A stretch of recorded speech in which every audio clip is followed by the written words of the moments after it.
শুভ সন্ধ্যা। বিস্তার Chittagong arts complex আয়োজিত একটু ইকো হচ্ছে নাকি? না, তেমন কিছু তো নয়। হ্যাঁ, আচ্ছা, হ্যাঁ একটু হচ্ছে মনে হয়। হ্যাঁ, এখন ঠিক হয়ে গেছে। কারণ হ্যাঁ ঠিক আছে, আমি আবার শুরু করছি। শুভ সন্ধ্যা। বিস্তার চিটাগং আর্টস কমপ্লেক্স আয়োজিত ভাষা বিষয়ক অনুষ্ঠান এই জীবনের যত মধুর ভুলগুলির তৃতীয় পর্বে আপনাদের স্বাগত জানাচ্ছি। এই অনুষ্ঠানটিতে আমরা মূলত আমাদের দৈনন্দিন ভাষা ব্যবহারে যে ভুলগুলো আমরা করে থাকি তারই সূত্র ধরে ভাষার কিছু নিয়ম নীতি, ব্যাকরণ, বানানের কিছু বিধি বিধান এবং ভাষার আরেকটু বৃহত্তর কিছু বোধ, বিবেচনা, বিতর্ক, অনুষঙ্গ ইত্যাদি নিয়ে আমরা কথা বলি। যার একটাই লক্ষ্য, যেন আমরা আমাদের এই প্রিয় ভাষাটিকে আরেকটু শুদ্ধভাবে, আরেকটু সুন্দরভাবে, আরেকটু সবলভাবে ব্যবহারের এবং জনসমক্ষে উপস্থাপনার সক্ষমতা অর্জন করি। আর এই কাজে যারা আমাদেরকে সহযোগিতা করছেন, আমাদেরকে অভয় দিচ্ছেন, আমাদেরকে হাত ধরে নিয়ে যাচ্ছেন এই ভাষিক যাত্রাপথে, সেই দুই সারথি হচ্ছেন আমাদের তরুণ ভাষাতাত্ত্বিক বন্ধু কলকাতা থেকে রাজীব চক্রবর্তী এবং মেলবোর্ন থেকে এহসানুল কবির। আমি কিছুক্ষণের মধ্যেই এই পরিসরটুকু তাদের হাতে ছেড়ে দেব। তারা তাদের মতো করে অনুষ্ঠানটি সাজিয়েছেন, সেভাবে উপস্থাপনা করবেন। কিন্তু তার আগে আমি এখানে যারা যুক্ত হয়েছেন বা লাইভে যারা শুনছেন প্রত্যেকের কাছে আরো একবার একটু অনুনয় করতে চাই যে দয়া করে আপনারা আপনাদের যাবতীয় জিজ্ঞাসা, ভাষা বিষয়ে যে কোনো কৌতূহল, জিজ্ঞাসা, দ্বন্দ্ব, প্রশ্ন, কৌতূহল আমাদের সঙ্গে ভাগ করে নেবেন। সেটা আপনারা এই চ্যাটে লিখে করতে পারেন, সরাসরি জিজ্ঞাসা করতে পারেন। তাহলে আমাদের এই উপস্থাপক দুজনের খুবই সুবিধা হবে যে আলোচনাটিকে আরেকটু প্রসারিত করা, আরেকটু ফলপ্রসূ করে তোলা। কারণ আমাদের সত্যি উদ্দেশ্য নয় যে এটাকে একটা তাত্ত্বিক অনুশীলনে পর্যবসিত করা। আমরা চাইছি এটাকে মূলত একটা প্রায়োগিক ভিত্তির উপর দাঁড় করাতে, যার সুফলটুকু আমরা সবাই ঘরে তুলতে পারি আমাদের জীবনে, আমাদের ভাষা ব্যবহারে, আমাদের চলনে বলনে। তো যাই হোক, আমি আপাতত এটুকুই বলছি। উপস্থাপকের হাতে মঞ্চ ছেড়ে দেওয়ার আগে আমি প্রথমে রাজীবকেই বলবো, আমাদের আজকের মূল উপস্থাপক রাজীব যেন এখন থেকে তার উপস্থাপনা শুরু করে এবং এহসানকে যুক্ত করে নিয়ে বাকি পথটুকু আমাদের সঙ্গে থাকে। আর আপনারা যারা এখানে আছেন, প্রশ্ন করার জন্য কোনো নির্দিষ্ট সময়ের জন্য অপেক্ষা করতে পারেন, যে কোনো সময় প্রশ্ন করতে পারেন, উপস্থাপনা চলাকালীনও করতে পারেন। যখন মাথায় কোনো একটা জিজ্ঞাসা জাগলে ওই মুহূর্তে আমরা করতে পারেন। আমরা অন্তত এই অনুষ্ঠানটিতে আমরা এই ব্যাপারে কিছুটা নমনীয় রয়েছে আর কি। তো রাজীব, তোমার পালা, এবার তুমি তোমার উপস্থাপনা শুরু করো। ধন্যবাদ আলম ভাই। আজকে আমাদের এই অনুষ্ঠানের তৃতীয় পর্ব। তার সঙ্গে আরেকটি গুরুত্বপূর্ণ ব্যাপার যে আজকে ভাষার মাসের শেষ দিন। ভাষার মাসের শুরুর আগের দিন আমরা শুরু করেছিলাম, আর শেষ দিনেও আমরা তৃতীয় পর্ব নিয়ে হাজির হয়েছি। কিন্তু একটা বিষয় আমাদেরকে বলতেই হবে, আমাদেরকে স্বীকার করতে হবে যে যে পরিমাণ, যে আশা নিয়ে আমরা শুরু করেছি, সেই আশা নিয়ে মানে ততখানি কি বলবো, অংশগ্রহণ বন্ধুদের থেকে আমরা পাচ্ছি না। এটা হতেই পারে যে আমাদের এই আলোচনা যথেষ্ট আকর্ষণীয় হচ্ছে না হয়তো, কিন্তু তার জন্যই আমরা চাইছিলাম যে আপনারা যদি সেই বিষয়ে পরামর্শও দিতেন, সেটাও আমাদের পক্ষে কাজে লাগতো আর কি। আমরা আলোচনাকে সেই পথে এগিয়ে নিয়ে যেতে পারতাম। যাই হোক, হ্যাঁ, তৃতীয় অনুষ্ঠানে আমরা শুরু করব কয়েকটা ভুলের উদাহরণ দিয়ে। ভুল নিয়েই তো আমাদের কথা বলা, তো ভুলের কিছু উদাহরণ দিয়ে আমরা শুরু। প্রতিদিনের মতো এদিনও, আজকেও আমরা একটা উপস্থাপনা তৈরি করেছি, সেটা আপনাদের সঙ্গে ভাগ করে নিয়ে আমি।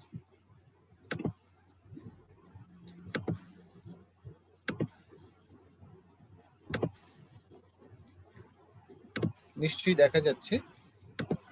হ্যাঁ, আচ্ছা, আমরা বলেছি ভুল নিয়ে কথা বলবো। প্রথমে আমরা আমাদের একটা এই ভাষার মাস উপলক্ষে আমরা তো নানা রকম উপস্থাপনা এর মধ্যে সংযুক্ত করছি, কখনো গান, কখনো আবৃত্তি ইত্যাদি। তো আজকে শুরু করবো একটা গান দিয়ে। এই প্রসঙ্গে একটা কথা বলে রাখি, আলম ভাই গত কয়েকদিন আগে আমার সঙ্গে কথা বলছিলেন, আমাদের এই অনুষ্ঠানে আমরা যে গান, আবৃত্তি ইত্যাদি শোনাই, তার কিছু কিছু জায়গায় কপিরাইটের সমস্যা থাকে। যে সমস্যার কারণে আমাদের প্রথম অনুষ্ঠানটার একটা অংশ, যেখানে আমরা গোপী গাইন বাঘা বাহিনীর কিছু অংশ দেখিয়েছিলাম, সে কারণে সেটি ভারতবর্ষে চালানো বন্ধ করা হয়েছে, মানে ভারতবর্ষ থেকে সেই এপিসোডটা দেখা যাচ্ছে না। তো কাজে আমরা চেষ্টা করছি যতখানি সম্ভব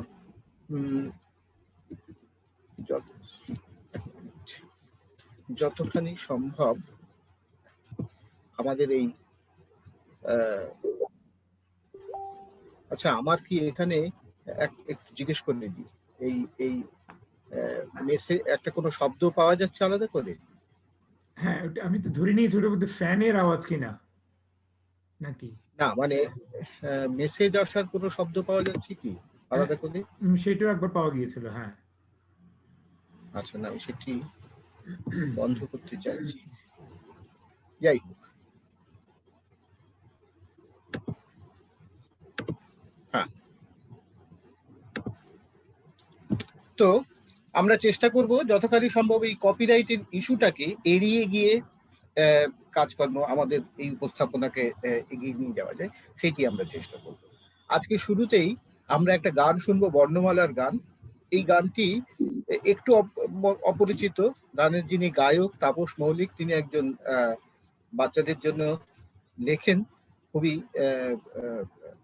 চমৎকার লেখেন তিনি, পেশায় একজন প্রকৌশলী। তো তার সুর করা অপূর্ব কুমার কুণ্ডুর লেখা একটি গান দিয়ে আমরা আজকে শুরু করি। গানটির নামই আমার বর্ণমালা।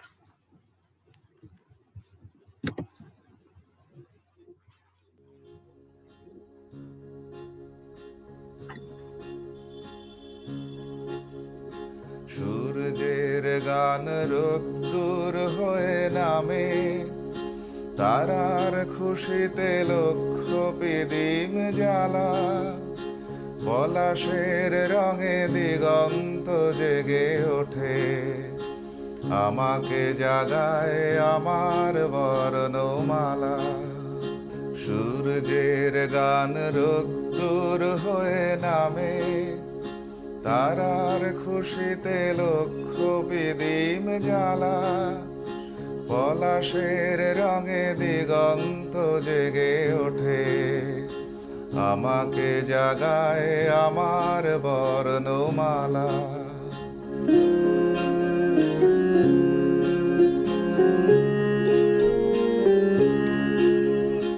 নদী গান গায়, আমি সেই গান শুনি, বাতাসের ডাকে নাচে পাতা ডালপালা। নদী গান গায়, আমি সেই গান শুনি, বাতাসের ডাকে নাচে পাতা ডালপালা। জোছনার হাসি সবুজ মাঠের বুকে, আমি ছুঁয়ে থাকি আমার বর্ণমালা।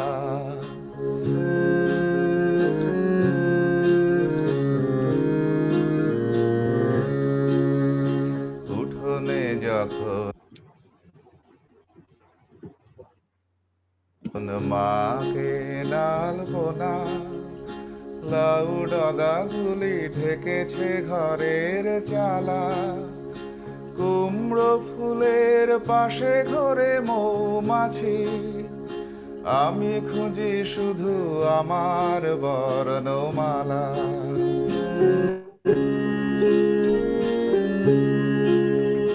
গাছে গাছে জাগে আমের মুকুলগুলি, শিমুলের রঙে স্বপ্ন আবেগ ঢালা, বুকের গভীরে চির বাউলের গান, সে গান শেখায় আমার বর্ণমালা। সূর্যের গান রোদ্দুর হয়ে নামে, তারার খুশিতে লক্ষ পিদিম জ্বালা, পলাশের রঙে দিগন্ত জেগে ওঠে, আমাকে জাগায় আমার বর্ণমালা, আমাকে জাগায় আমার বর্ণমালা।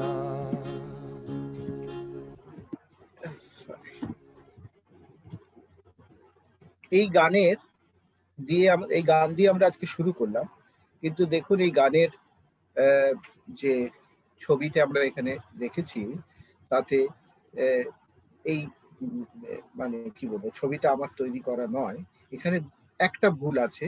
ভুল বলবো না, এটাকে মানে ঠিক জায়গায় ঠিক জিনিস ব্যবহার করা হয়নি। রচনা পরে একটি বিসর্গ দেওয়া, সেখানে হওয়া উচিত ছিল আসলে কোলন, সুর ও কণ্ঠ তারপরে হওয়া উচিত ছিল কোলন। এটি বাংলাতে এর আগের দিন আমরা দেখিয়েছি যে বহু জায়গায় এই ধরনের ভুল আমরা করে ফেলি, কোলনের জায়গায় বিসর্গ দিয়ে লিখি আর কি। যাই হোক, এই গানটি আপনাদের শোনাতে চাইলাম এই কারণে যে তাপস তার অনুমতি নিয়েই এই গান আপনাদের আমি শোনাচ্ছি আজকে। এই গানটি আমার চমৎকার লেগেছে সুরের দিক থেকে, কথার দিক থেকে। তো ভাষার মাসে আমার মনে হলো এই গানটি দিয়ে আমরা শুরু করতে পারি আজকে। এবারে দ্বিতীয় ভুলের প্রসঙ্গে আসি। সেটি হচ্ছে, গতদিন আমরা বাংলা শব্দ ভান্ডার নিয়ে কথা বলছিলাম, শেষ করেছিলাম বাংলা শব্দ ভান্ডারের প্রসঙ্গে এসে, কিন্তু সেখানে আমি একটা ভুল করেছিলাম। তৎসম, অর্ধ তৎসম এবং তদ্ভব 3 ধরনের যে শব্দ আমরা সংস্কৃত থেকে উত্তরাধিকার সূত্রে পেয়েছি তাদের আলোচনায়।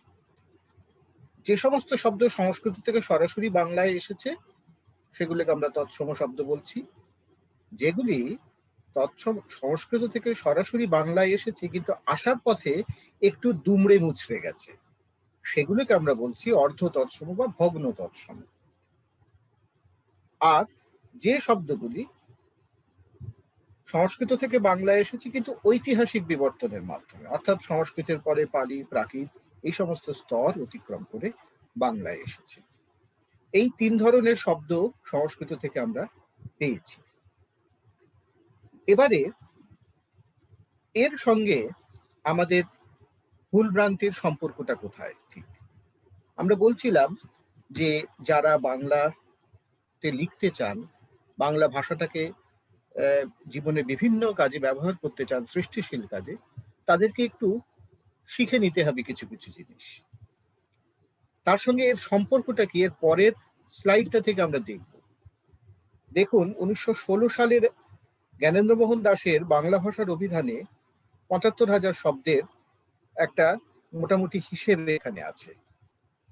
আমরা দেখছি যে তৎসম শব্দ, অর্থাৎ সংস্কৃত থেকে সরাসরি যে শব্দ এসেছে সেগুলির পরিমাণ ৪৪% বাংলা ভাষায়। এটা 1916 সালের হিসেব। 1926 সালের সুনীতি কুমার চট্টোপাধ্যায় তার origin and development of the Bengali language বইতে দেখিয়েছে। আজকের এই হিসেব এর থেকে অনেকটাই হয়তো বদলেছে, হয়তো না অনেকটাই বদলেছে, কারণ দেখুন ইংরেজি, পর্তুগিজ এগুলি শব্দের সংখ্যা 1.25%, মানে 700 খানি ইংরেজি শব্দ সেই সময় ছিল, এখন তার সংখ্যা অনেক বেড়েছে নিঃসন্দেহে। কিন্তু তৎসম শব্দের পরিমাণটাও তো খুব একটা যে কমে গেছে তা নয়, অর্থাৎ তৎসম শব্দ বাংলা ভাষার একটা বিরাট অংশ জুড়ে রয়েছে। কাজেই বাংলা ভাষার ব্যবহার, তার ব্যাকরণ, তার বানান ইত্যাদি সম্পর্কিত যে কোনো ধরনের ভুল ভ্রান্তিকে যদি এড়াতে হয়, সংস্কৃত ব্যাকরণের কিছুটা সাহায্য আমাদেরকে সবসময় নিতে হবে।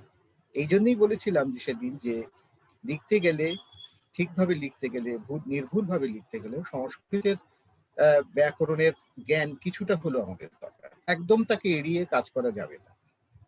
কাজেই আমরা সেই দিকে কিছুটা এগোবো কখনো কখনো, যখন যতখানি আমাদের প্রয়োজন। এই প্রসঙ্গে একটা সিনেমার কিছু অংশ আপনাদের দেখাই। এইটি বুদ্ধদেব বসুর কাহিনী, একটি জীবন।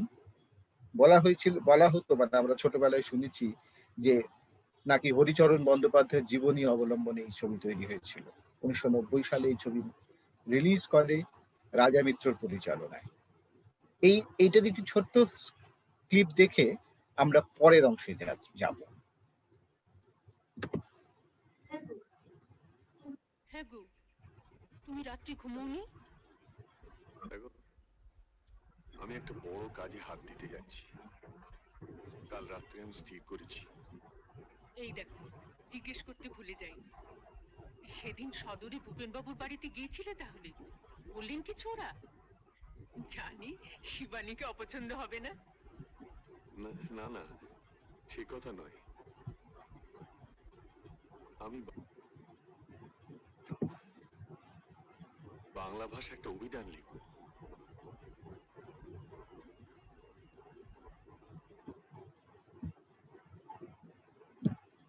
অভিধান বুঝো তো?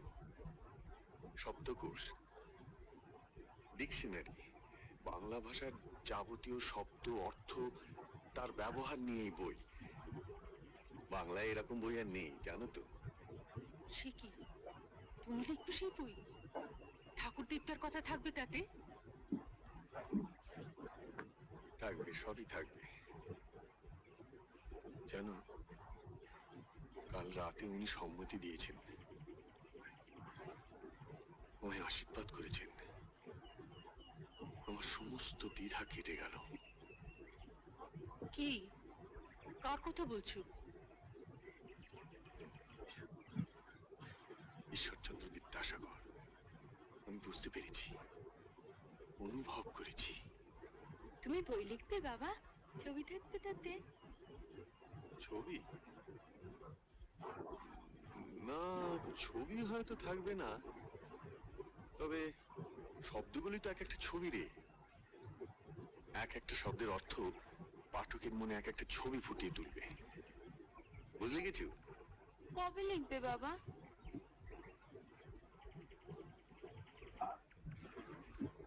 আজ ভাবছি, আজই শুরু করব। দেখছিস না কেমন সুন্দর দিন আজ।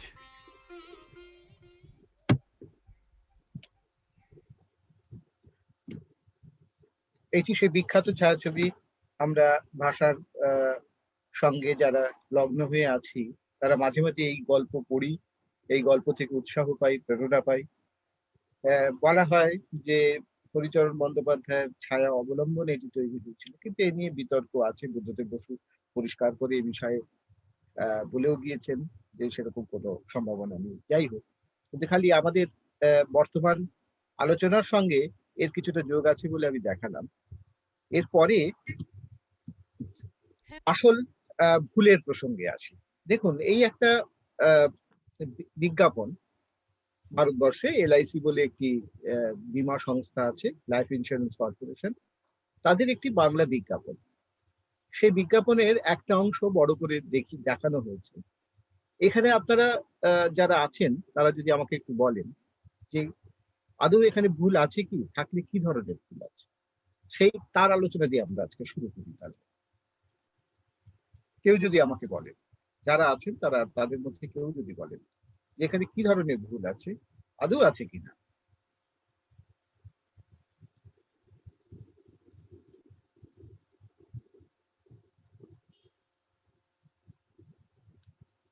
কেউ কি বলবেন? এখানে কিন্তু দেখুন, এখানে মানে ভুল ভ্রান্তির কোনো জায়গা লেখা আছে। বিলগ্নিকরণের জায়গায় বিলগ্নিকরণ।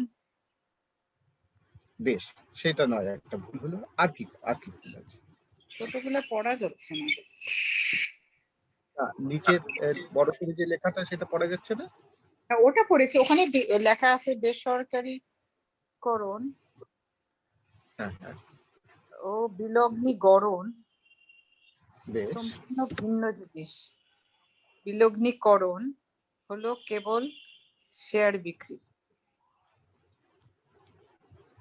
এখানে সরকারি একবার লেখা হচ্ছে দীর্ঘ ইকার দিয়ে, আরেকবার হ্রস্ব ইকার দিয়ে।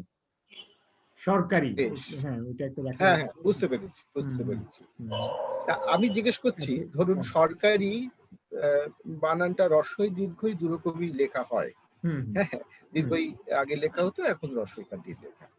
এটা আমি বলছি সত্যি অর্থে ভুল, মানে যাকে যা ব্যাকরণগত ভাবে ভুল, এরকম কি কিছু চোখে পড়ছে কারো? সেটা আমি জিজ্ঞেস করেছি। ভুল প্রচারে ভ্রান্ত হবেন না, এই কথাটা কি কেমন? ভুল, হ্যাঁ, এটা এটা ধরুন উম, আহ, বাক্য হিসেবে বা স্টেটমেন্ট হিসেবে এটাকে অন্যভাবে বলা যেতে পারত।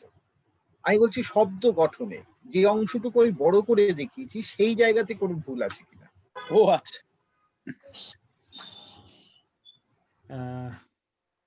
বিলগ্নি, ওখানে কি দীর্ঘইকার হলে ভালো হতো লগ্নিতে, নাকি রস্বইকারে চলে? হ্যাঁ, এই এই এই উত্তরটাই আমি আশা করছিলাম এতক্ষণ। হুম হুম।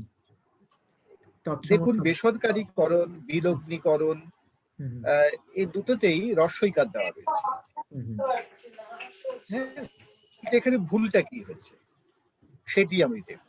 হুম, মানে এই এইটিতে আমি আমি এই এই প্রসঙ্গে যাই। আচ্ছা। দেখুন, যত ধরনের করণ এবং ভবন থাকবে, যত ধরনের, তার সবগুলিতে আগের যে শব্দ থাকবে তার শেষে যদি অকার থাকে সেটা দীর্ঘইকার হয়ে যাবে। বেশ সুন্দর তো। কি বাজাচ্ছে এখানে মা? আচ্ছা, কারো একটা মাইক্রোফোনটা অন রয়ে গেছে, কার এটা? আচ্ছা, আমি তাহলে সবাই, আমি কি মিউট করে দেবো সবাইকে? সেটা সেটা দেখুন। হ্যাঁ।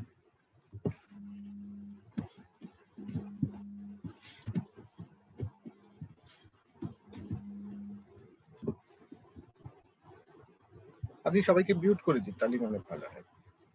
যাই হোক, তো এখানে দেখুন সমস্ত ধরনের করণ এবং ভবন এই গুলি যদি পরে থাকে তাহলে শব্দের প্রথম শব্দের শেষে যে অকারটা থাকবে সেই অকারটা দীর্ঘইকার হয়ে যায়।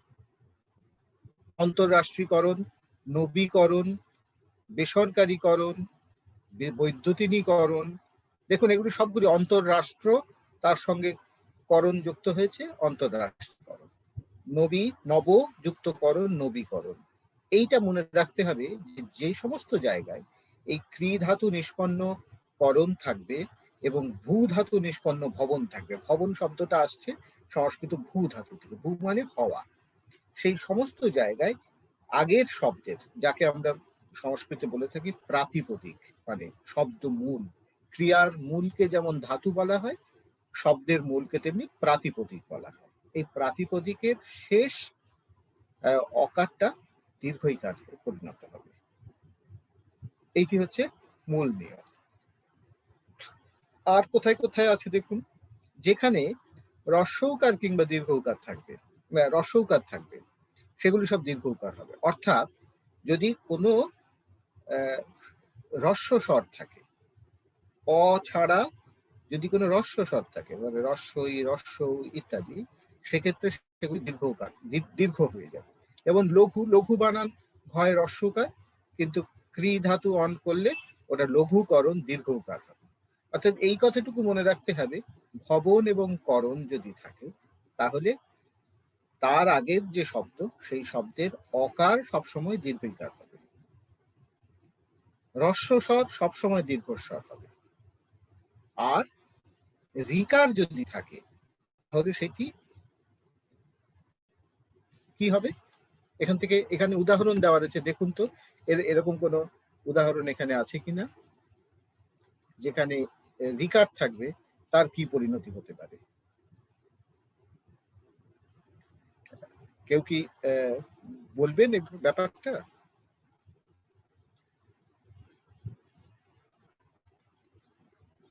আচ্ছা, কেউ হয়তো এই বিষয়টা নিয়ে এখনই কথা বলতে চাইছেন না। আমি আপনাদের তাহলে পরের নিয়মটাতে যাই।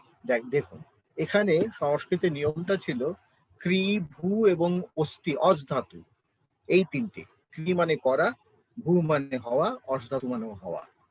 এই তিনটে ধাতুর যদি পরে থাকে, তিনটে যদি যুক্ত হয়, তাহলে অভূত তদ্ভাবে চি প্রত্যয় হয় সংস্কৃতে। অভূত তদ্ভাব কি? যা ছিল না অথচ হয়েছে, আগে ছিল না হয়েছে। যখনই আপনি বলছেন যে লঘুকরণ, এর মানে হচ্ছে আগে লঘু ছিল না, তাকে লঘু করা হয়েছে। করণ মানেই হচ্ছে একটা প্রসেস, যে একটা প্রক্রিয়া, যে প্রক্রিয়ায় আগের এক অবস্থা থেকে অন্য এক অবস্থায় আসবে। এইটি মনে রাখতে হবে। যে ক্রি ভূ নিষ্পন্ন যদি শব্দ থাকে, অর্থাৎ করণ ভবন জাতীয় যদি শব্দ থাকে, তাহলে আগের প্রাতিপদিকের শেষ যে ধ্বনি, সেই ধ্বনিটি অ থাকলে দীর্ঘইকার হবে, রিকার থাকলে রয় দীর্ঘইকার হবে। যেমন শ্রোত্রী, তার সঙ্গে ভবন যুক্ত হয়েছে, শ্রোত্রী ভবন, হয় রফলা দীর্ঘইকার হচ্ছে।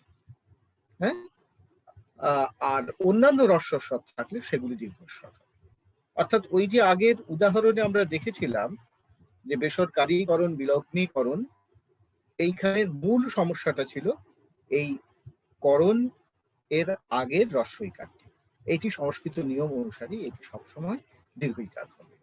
আর তিতাস ভাই যেটি বললেন যে ভুল প্রচারে বিভ্রান্ত হবে না, এই যে ব্যবহার, বাক্যের ব্যবহার, সেইটি নিয়ে তো কথা বলাই যেতে পারে। সেটি আসলে আমার আজকের এখনকার উদ্দেশ্য ছিল না দেখানো। আমার উদ্দেশ্যটা ছিল এই বানান ভুলের প্রসঙ্গটা, যে কেন এই বানান ভুলটা হলো এবং এটাকে কেন ভুল বলবো, কোন যুক্তিতে, সেই যুক্তিটা জানানো আমার উদ্দেশ্য ছিল। এই বিষয়ে যদি কারো কিছু বলার থাকে, এখনই এটা নিয়ে আলোচনা হতে পারে যদি কারো কিছু বলার থাকে, তারপরে আমি অন্য বিষয়ে যাচ্ছি। আচ্ছা, হ্যালো, হ্যাঁ হ্যাঁ বলুন। আমাকে শোনা যাচ্ছে? হ্যাঁ হ্যাঁ শোনা যাচ্ছে, বলুন। বলছি যে এখানে বৈদিকীকরণ শব্দটা কি কোনো ভুলবশত বানান এখানে কোনটা? বৈদ্য বৈদিকীকরণ, বৈদিকীকরণ হবে না? না, বৈদ্যুতিনীকরণ। বৈদ্যুতিন মানে হচ্ছে ইলেকট্রনিক্স। বৈদ্যুতিন। হ্যাঁ বুঝেছি, কিন্তু আপনি একটু দেখেন তো এই বানানটা কি ঠিক হয়েছে? বৈদ্যুতিনীকরণ। হ্যাঁ, বৈদ্যুতিন, তার সঙ্গে করণ যুক্ত যেহেতু হচ্ছে, সেহেতু বৈদ্যুতিনের হ্যাঁ, নয়ের পরে একটা অ আছে বলে আমরা ধরে নিচ্ছি, সেটাকে দীর্ঘইকার করছি, এই জন্য আচ্ছা। বৈদ্যুতিনীকরণ। না আমার মনে হয় এই লোপা, না আমার মনে হয় লোপাকে আমরা এটা বলতে পারি দুটো শব্দ, একটা হচ্ছে বৈদ্যুতিক আর একটা হচ্ছে বৈদ্যুতিন। বৈদ্যুতিক অর্থ হ্যাঁ হচ্ছে ইলেকট্রিক, হ্যাঁ, আর বৈদ্যুতিন হচ্ছে ইলেকট্রনিক। তো সে এখানে হ্যাঁ হ্যাঁ, আমি এই জিনিসটার মধ্যে আমার হ্যাঁ কনফিউশন হ্যাঁ হচ্ছিল। হ্যাঁ, এটা ইলেকট্রনিক্স ঠিক বলেছো। বুঝিয়েছে, আর ইলেকট্রিক্যাল বোঝালে বৈদ্যুতিকীকরণও হতে পারতো আর কি। হ্যাঁ, সেটাই আমি হুম, বলছিলাম। কিন্তু সেখানেও সেই বৈদ্যুতিকই যখন করবো, কয় দীর্ঘইকার দিয়ে করবো আর কি। এটি হুম হচ্ছে হুম নিয়ম। হ্যাঁ, কারণ এই ধরনের শব্দে বহু ক্ষেত্রে আমি দেখেছি, আমাদের বিজ্ঞাপন বলুন, বিভিন্ন লেখায় এই জায়গাটা ভুল থাকে। সেই জন্য আমি এই শব্দটা নিয়ে আজকে শুরু করলাম, যে যেখানে যেখানে করণ এবং ভবন থাকবে, হুম হুম হুম তার অর্থ তাই বলে বিদ্যুৎ ভবনে আবার দীর্ঘইকার দিয়ে দেবেন না কেউ। হ্যাঁ, সেই ভবনটা আবার অন্য ভবন, সেইটি আলাদা একটি শব্দ। কিন্তু ভবন আর করণ মানে যেখানে একটা প্রসেস, মানে আগে ছিল না পরে হচ্ছে, এই ধরনের যদি কোনো প্রসেস বোঝায়, তাহলে সেখানে কিন্তু শেষের অকার হবে দীর্ঘইকার, রিকার হবে রয় দীর্ঘইকার, আর যে কোনো রস্বস্বর হবে দীর্ঘস্বর। এই হচ্ছে নিয়ম। বাহ, সুন্দর, ঠিক আছে, চমৎকার। হ্যাঁ, আর কেউ কিছু যদি বলতে চান, আমরা এটা নিয়ে আলোচনা করে তারপরে প্রসঙ্গে যাব। না আমার আমার মনে হয় এটা খুব সহজে সুন্দর করে বলে দিয়েছো তুমি। জাস্ট তিনটা জিনিস খেয়াল রাখতে হবে, তাই তো? এই তিনটা মনে রাখলেই হ্যাঁ, চলবে। হ্যাঁ, একদম একদম। এই তিনটা আমি এই হুম, আগেই বলেছিলাম যে আমরা এই গুণ বৃদ্ধি সম্প্রসারণ এই সমস্ত ব্যাকরণের পরিভাষার মধ্যে আমরা ঢুকবো না। যত কম পারি সেই পরিভাষাগুলোকে আমরা কম ব্যবহার করি। হ্যাঁ, আমরা সাধারণ ভাষায় সেইটাই ভালো। ঠিক আছে, এগো তুমি। করণ ভবন থাকলে আগের অকার দীর্ঘইকার হবে, রি হবে রয় দীর্ঘইকার, আর রস্বস্বর দীর্ঘস্বর। এইটুকু হচ্ছে নিয়ম। এতে করে আপনি বহু সংখ্যক শব্দ ঠিক। বেশ, তো এইখানে হচ্ছে নিয়মের কথাও বলা রয়েছে আপনার। এটা পাণিনির ব্যাকরণের নিয়ম। চি যে প্রত্যয়টার কথা বললাম, চয় বফলা রস্বইকার, চি, এই প্রত্যয় যুক্ত হলে কিছুই হয় না। শব্দের শরীরে চি এর কোনো কি বলে চিহ্নও থাকে না, খালি সে চিহ্নটা কি রাখে, সে ওই দীর্ঘই করে দিয়ে চলে যায়। এটাই হচ্ছে তার চিহ্ন। এই চি প্রত্যয়টা বলা হয় ব্যাকরণের ভাষায় পুরোটাই ইত হয়ে যায়, মানে পুরোটাই লুপ্ত হয়ে যায়, খালি তার প্রভাবটা থেকে যায় ওইভাবে। আচ্ছা, এখানে আরেকটি ইয়ে দিয়েছি, আমি বিজ্ঞাপন দিয়েছি। এখানে দেখুন তো, যে অংশটা বড় করে লিখিয়েছি সেইখানে কিছু ভুল আছে।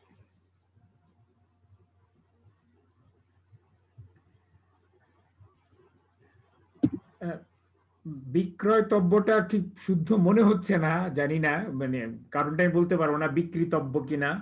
আর ওই তফসিল সমূহ, এটা দুটো আলাদাভাবে বসেছে। সাধারণত সমূহটা আমরা একসঙ্গে বসাই আর কি। এই দুটোই আমার চোখে পড়েছে। হ্যাঁ, আর কেউ যদি কিছু বলেন। আমি ভুলের কথা বলছি। ধরুন তফসিল সমূহ আলাদা লিখেছে, একসঙ্গে লিখলে ঠিক হতো, নিশ্চয়ই ঠিক হতো, কিন্তু আলাদা লিখেছে। এটা ভুল বলবো না সেই অর্থে, এইটি এক অর্থে ভুলই বলা যেতে পারে।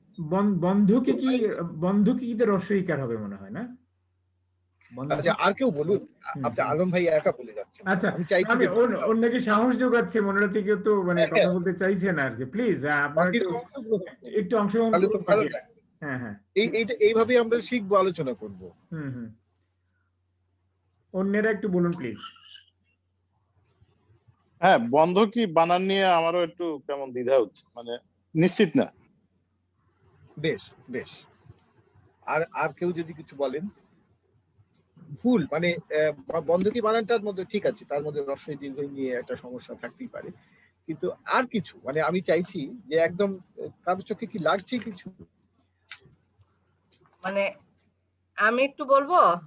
হ্যাঁ অবশ্যই লোপা, হ্যাঁ প্লিজ। আচ্ছা, বিক্রয় যোগ্য কি হতো? বিক্রয়তব্য শব্দটা তো আমার কাছে একটু মানে আমি কখনো শুনেছি বলে মনে করতে পারছি না। একদমই এই আসল ভুল, মানে সত্যি অর্থে ভুল যদি কিছু থাকে সেটি হচ্ছে এইখানেই আছে। বিক্রয়তব্য, তব্য শব্দটা যে অংশটা সেটি একটি প্রত্যয়, সংস্কৃত প্রত্যয়, ঠিক আছে? এর মানে হচ্ছে যোগ্য, করার যোগ্য, এই অর্থটা সেখানে বোঝায়। তো সেই তব্য ব্যবহার হয় কোথায়? ব্যবহার হয় সাধারণত ক্রিয়াপদের, মানে ক্রিয়ামূলের সঙ্গে, ধাতুর সঙ্গে যুক্ত হয়, ঠিক আছে? ক্রিযুক্ত তব্য করলে কর্তব্য হয়।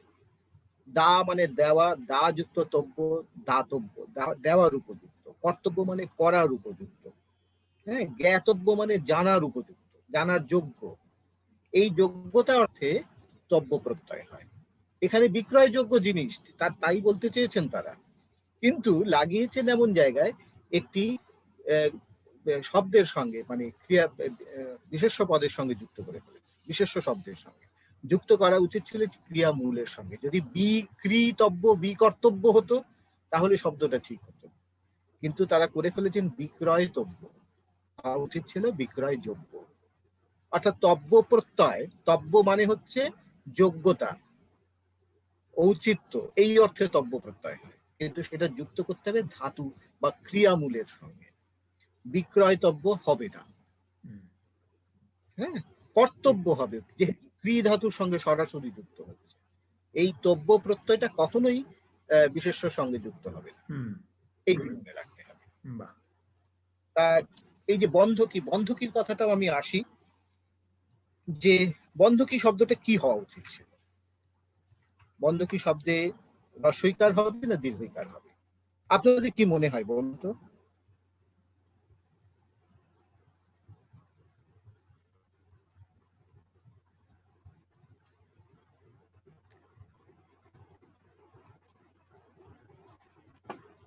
কি মনে হয়, কেন রস্বইকার হলে কেন হবে, দীর্ঘইকার হলে কেন হবে?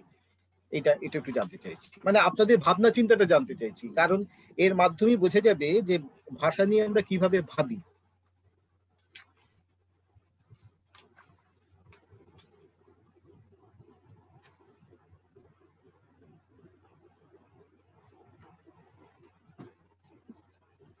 বন্ধকি শব্দটা রস্বই দীর্ঘই দুটো দিয়েই লেখা হতো, রস্বই হয় দীর্ঘইও হয়। মানে আগে আপনি দেখবেন আমাদের বাংলা একাডেমির যে ব্যবহারিক বাংলা অভিধান আছে সেটি দেখবেন, তার মধ্যে বন্ধকী দীর্ঘইকার দিয়ে লেখা হয়েছে। বর্তমান মতে বন্ধকী শব্দটাকে রস্বইকার দিয়ে বলা হচ্ছে। এইটি রস্বইকার দিয়েও লেখা যায়, দীর্ঘইকার দিয়েও লেখা যায়, তাই বর্তমানে রেকমেন্ডেড বানান হচ্ছে রস্বইকার, বন্ধকী। কেন কেন সেটা? না, বন্ধকী রস্বইকার দিয়ে লেখা হয় কারণ ওই যে ই প্রত্যয়, রস্বই প্রত্যয়, এটা একটা একদমই বাংলা প্রত্যয়, এটা হ্যাঁ, সংস্কৃত প্রত্যয় নয়, সেই জন্যই বলছিলাম এটা রস্বইকার হওয়াটাই বোধহয় বেশি লেখা উচিত। উচিত মানে এখন বর্তমানকালে রস্বইকার দিয়েই লেখা উচিত, এইটা দীর্ঘইকার দেওয়ার কোনো কারণ নেই। আর তফসিল সমূহের ক্ষেত্রে পালন ভাই ঠিকই বলেছেন, সমূহ এই শব্দটাকে আলাদা করে আমরা ব্যবহার, হ্যাঁ হয়, সামূহিক, সমূহ থেকে সামূহিক হচ্ছে, হয় না তা নয়, কিন্তু তফসিল সমূহ একসাথে লেখাই বাঞ্ছনীয়, যেহেতু এটা তফসিলের সমষ্টি বোঝাচ্ছে। সমূহ এখানে আলাদা অর্থে ব্যবহার করা হচ্ছে না, তফসিলের সঙ্গে এটি একসঙ্গে লিখলেই মনে হয় ভালো হয়। এটি হচ্ছে আমাদের বক্তব্য। ঠিক আছে, বেশ, এবার তব্য প্রত্যয়ে নিয়ে কথা বলতে বলতে আমার আরেকটি কথা মনে পড়লো।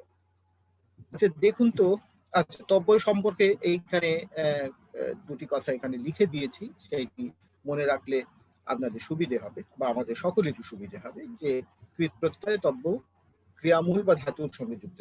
ইতিমধ্যে আমরা বলেছি কথাটা, আর তার অর্থ হচ্ছে ঔচিত্য বা আবশ্যকতা, এই হচ্ছে অর্থ। দাতব্য, বচতব্য, বক্তব্য, বাংলা ধাতুর সঙ্গেও তব্য, সংস্কৃত তব্য প্রত্যয় কিন্তু বাংলা ধাতুর সঙ্গে ব্যবহৃত হয়, কহতব্য সেরকমটাও ব্যবহৃত হয়। এরপরে আপনাদের আরেকটা প্রশ্ন করব। দেখুন, অনুষ্ঠিতব্য এবং অনুষ্ঠাতব্য, এইখানে এসে আমার একটু দ্বন্দ্ব তৈরি হলো যে কোন শব্দটা হবে, অনুষ্ঠিতব্য নাকি অনুষ্ঠাতব্য? কি মনে হয় বলুন তো? আবার অনুষ্ঠিত বলে একটি শব্দ আছে আমাদের, আমরা কোনটা বেছে নেব?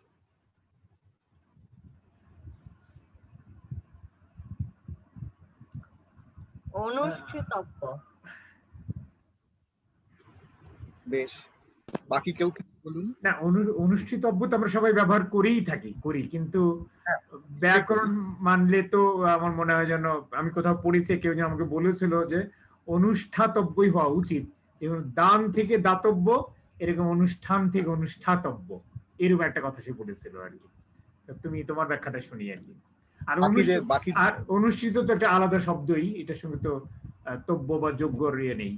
এরকম তারও একটা শব্দ আছে, অনুষ্ঠেয় আছে একটা শব্দ, সেটাও হয়তো বা এখানে আসবে। হ্যাঁ, বাকিরা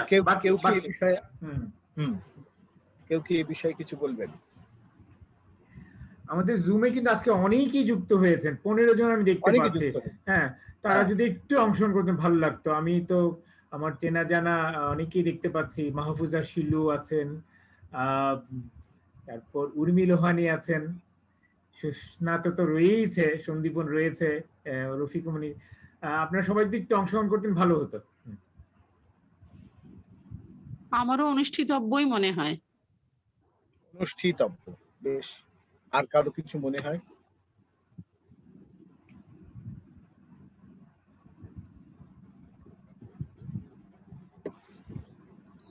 দেখুন, অনুষ্ঠিতব্যই আমরা প্রায় ব্যবহার করি, কিন্তু কেন অনুষ্ঠিতব্য কেন হবে, সেই প্রশ্নটা আমরা কখনো করিনি। তার কারণ হচ্ছে, আমরা ধরে নিয়েছি অনুষ্ঠিত বলে একটি শব্দ আছে বলে অনুষ্ঠিতব্য একটি শব্দ থাকা সম্ভব, কিন্তু দুটো শব্দের গঠন সম্পূর্ণ আলাদা। অনুষ্ঠাতব্য শব্দটা কিভাবে তৈরি হয়? অনুপূর্বক স্থা ধাতু, তার সঙ্গে ত প্রত্যয়, কয়তয়। হ্যাঁ, এটাকে নিষ্ঠা প্রত্যয় বলা হয় সংস্কৃতে, অতীতকাল অর্থে, অতীতকালে ব্যবহৃত, যা হয়ে গেছে এমন অর্থে। অর্থাৎ অনুপূর্বক স্থা ধাতু ত প্রত্যয় করলে অনুষ্ঠিত হয়। এই ত প্রত্যয় যুক্ত করলে অনেক ধাতুতে একটা ই এসে যুক্ত হয়, এই অনুষ্ঠিতর ইটা ওই কারণে এসেছে, এটাকে ইট বলে সংস্কৃত ব্যাকরণে।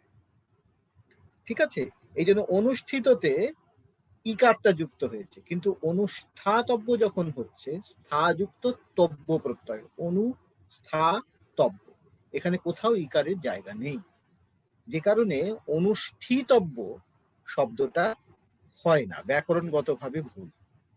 তোমাকে এটা হবে আরেকটু সহজভাবে বলতে হবে রাজীব, আমরা ঠিক হ্যাঁ, ধরতে পারছি না, আমি বলতে চাই আরেকটু সহজ করে আমি বলো। বলতে চাইছি হ্যাঁ হ্যাঁ এই অনুষ্ঠান শব্দটা আমরা কিভাবে তৈরি করব। হ্যাঁ, তুমি এটা লেখার সুযোগ আছে, লেখার সুযোগ আছে এখানে, চট করে কি লেখা যেতে পারে? নিশ্চয়ই নিশ্চয়ই হ্যাঁ নিশ্চয়ই, হ্যাঁ আমি লিখে দেখাচ্ছি। হ্যাঁ হ্যাঁ, আমরা কি করেছি,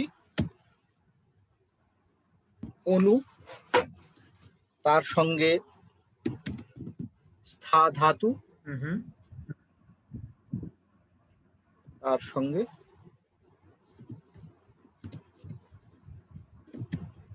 অন হুম প্রত্যয় যদি যুক্ত হয় হ্যাঁ হ্যাঁ, সেটা আমরা করলাম অনুষ্ঠান। অনুষ্ঠান। গুড, ঠিক আছে।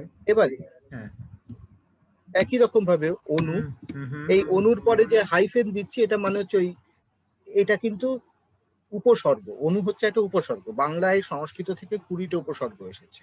প্র, পরা, অপসম, নি, অব, অনু, নি, দুর্বি, অদি, উৎসু, পরিপতি, উপপি, আ, অবি, অতি, এইরকম 20খানা উপসর্গ বাংলায় আমরা সংস্কৃত থেকে পেয়েছি।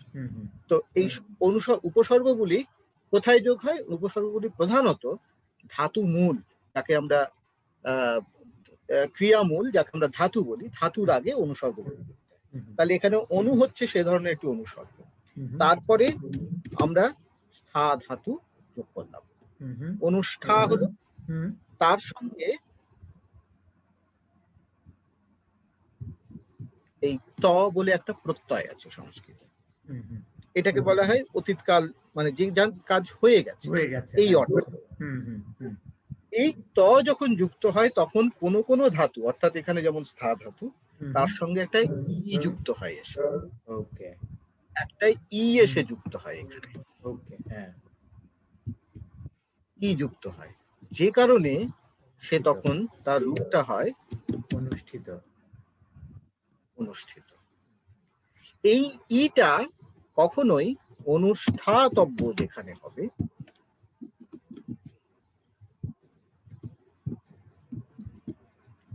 এইখানে এই ইটা থাকবে না, যেই কারণে অনুষ্ঠিতব্য শব্দটি হবে না কোনো। একেবারেই ওকে, অনুষ্ঠাতব্য। হ্যাঁ, আমরা আমাদের ভুলটা কোথায় হয়? আমরা ওই অনুষ্ঠিত শব্দটা দেখে আমরা ওই ভুলটা করি, সঙ্গে তব্য যোগ করে দেই, সঙ্গে সঙ্গে আর কি। হ্যাঁ, এছাড়া অনুষ্ঠেয় বলে একটা শব্দ হয়, তাতে কোনো অসুবিধা নেই, কিন্তু অনুষ্ঠান এটা।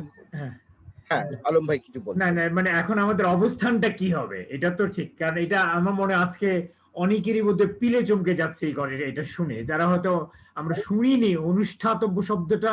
আমি মনে করি খুব কম মানুষ আজকে হয়তো জীবনে প্রথমবার মধ্যে শুনলো। প্রথম অনুষ্ঠিতব্য চলে এসছে হরদম, সব জায়গায় ব্যবহৃত হচ্ছে।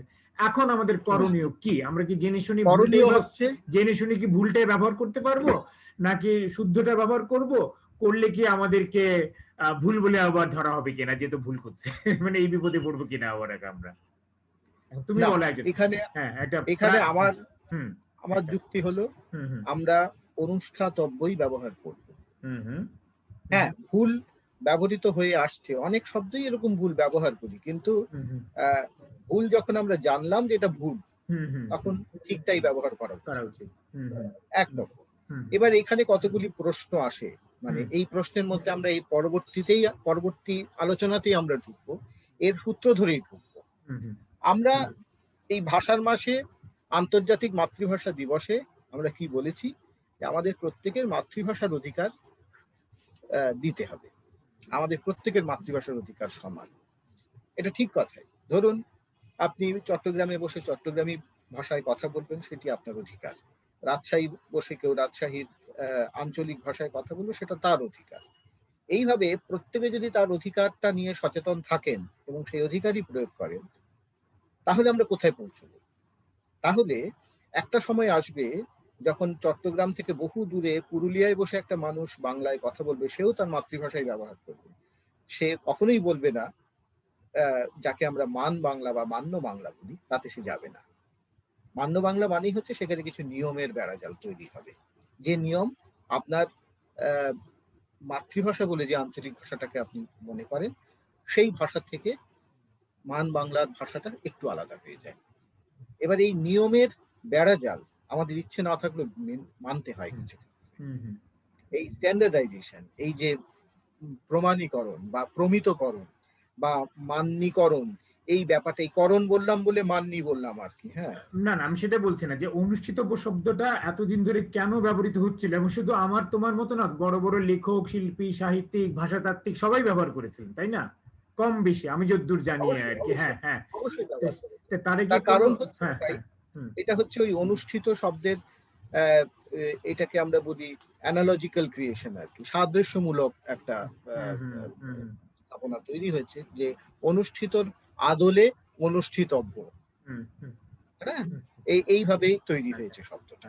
তাহলে তোমার পরামর্শ আমরা এখন থেকে অনুষ্ঠাতব্যই লিখি আর কি, যদি লিখতেই হয়। অবশ্যই লিখতেই হলে অনুষ্ঠাতব্য লিখবো, না তো অনুষ্ঠেয় লিখবো। হ্যাঁ হ্যাঁ, যদি অনুষ্ঠাতব্য এতই অপছন্দ হয় আমাদের, কিন্তু লিখতে হলে অনুষ্ঠিতব্য নয়, এটি ব্যাকরণগত ভাবে ভুল। ওকে, এই জায়গাতেই আমি পৌঁছতে চাইছি। ঠিক আছে। আচ্ছা, এইবারে আমরা 3 রকমের ভুল নিয়ে কথা বললাম। এর বাইরে আমি চাইবো যে আপনাদের যদি আরো কিছু ভুলের প্রসঙ্গ নিয়ে কথা বলার কথা মনে হয়, আপনারা সেই প্রসঙ্গ উত্থাপন করুন, নয়তো আমরা অন্য একটা আলোচনায় ঢুকবো।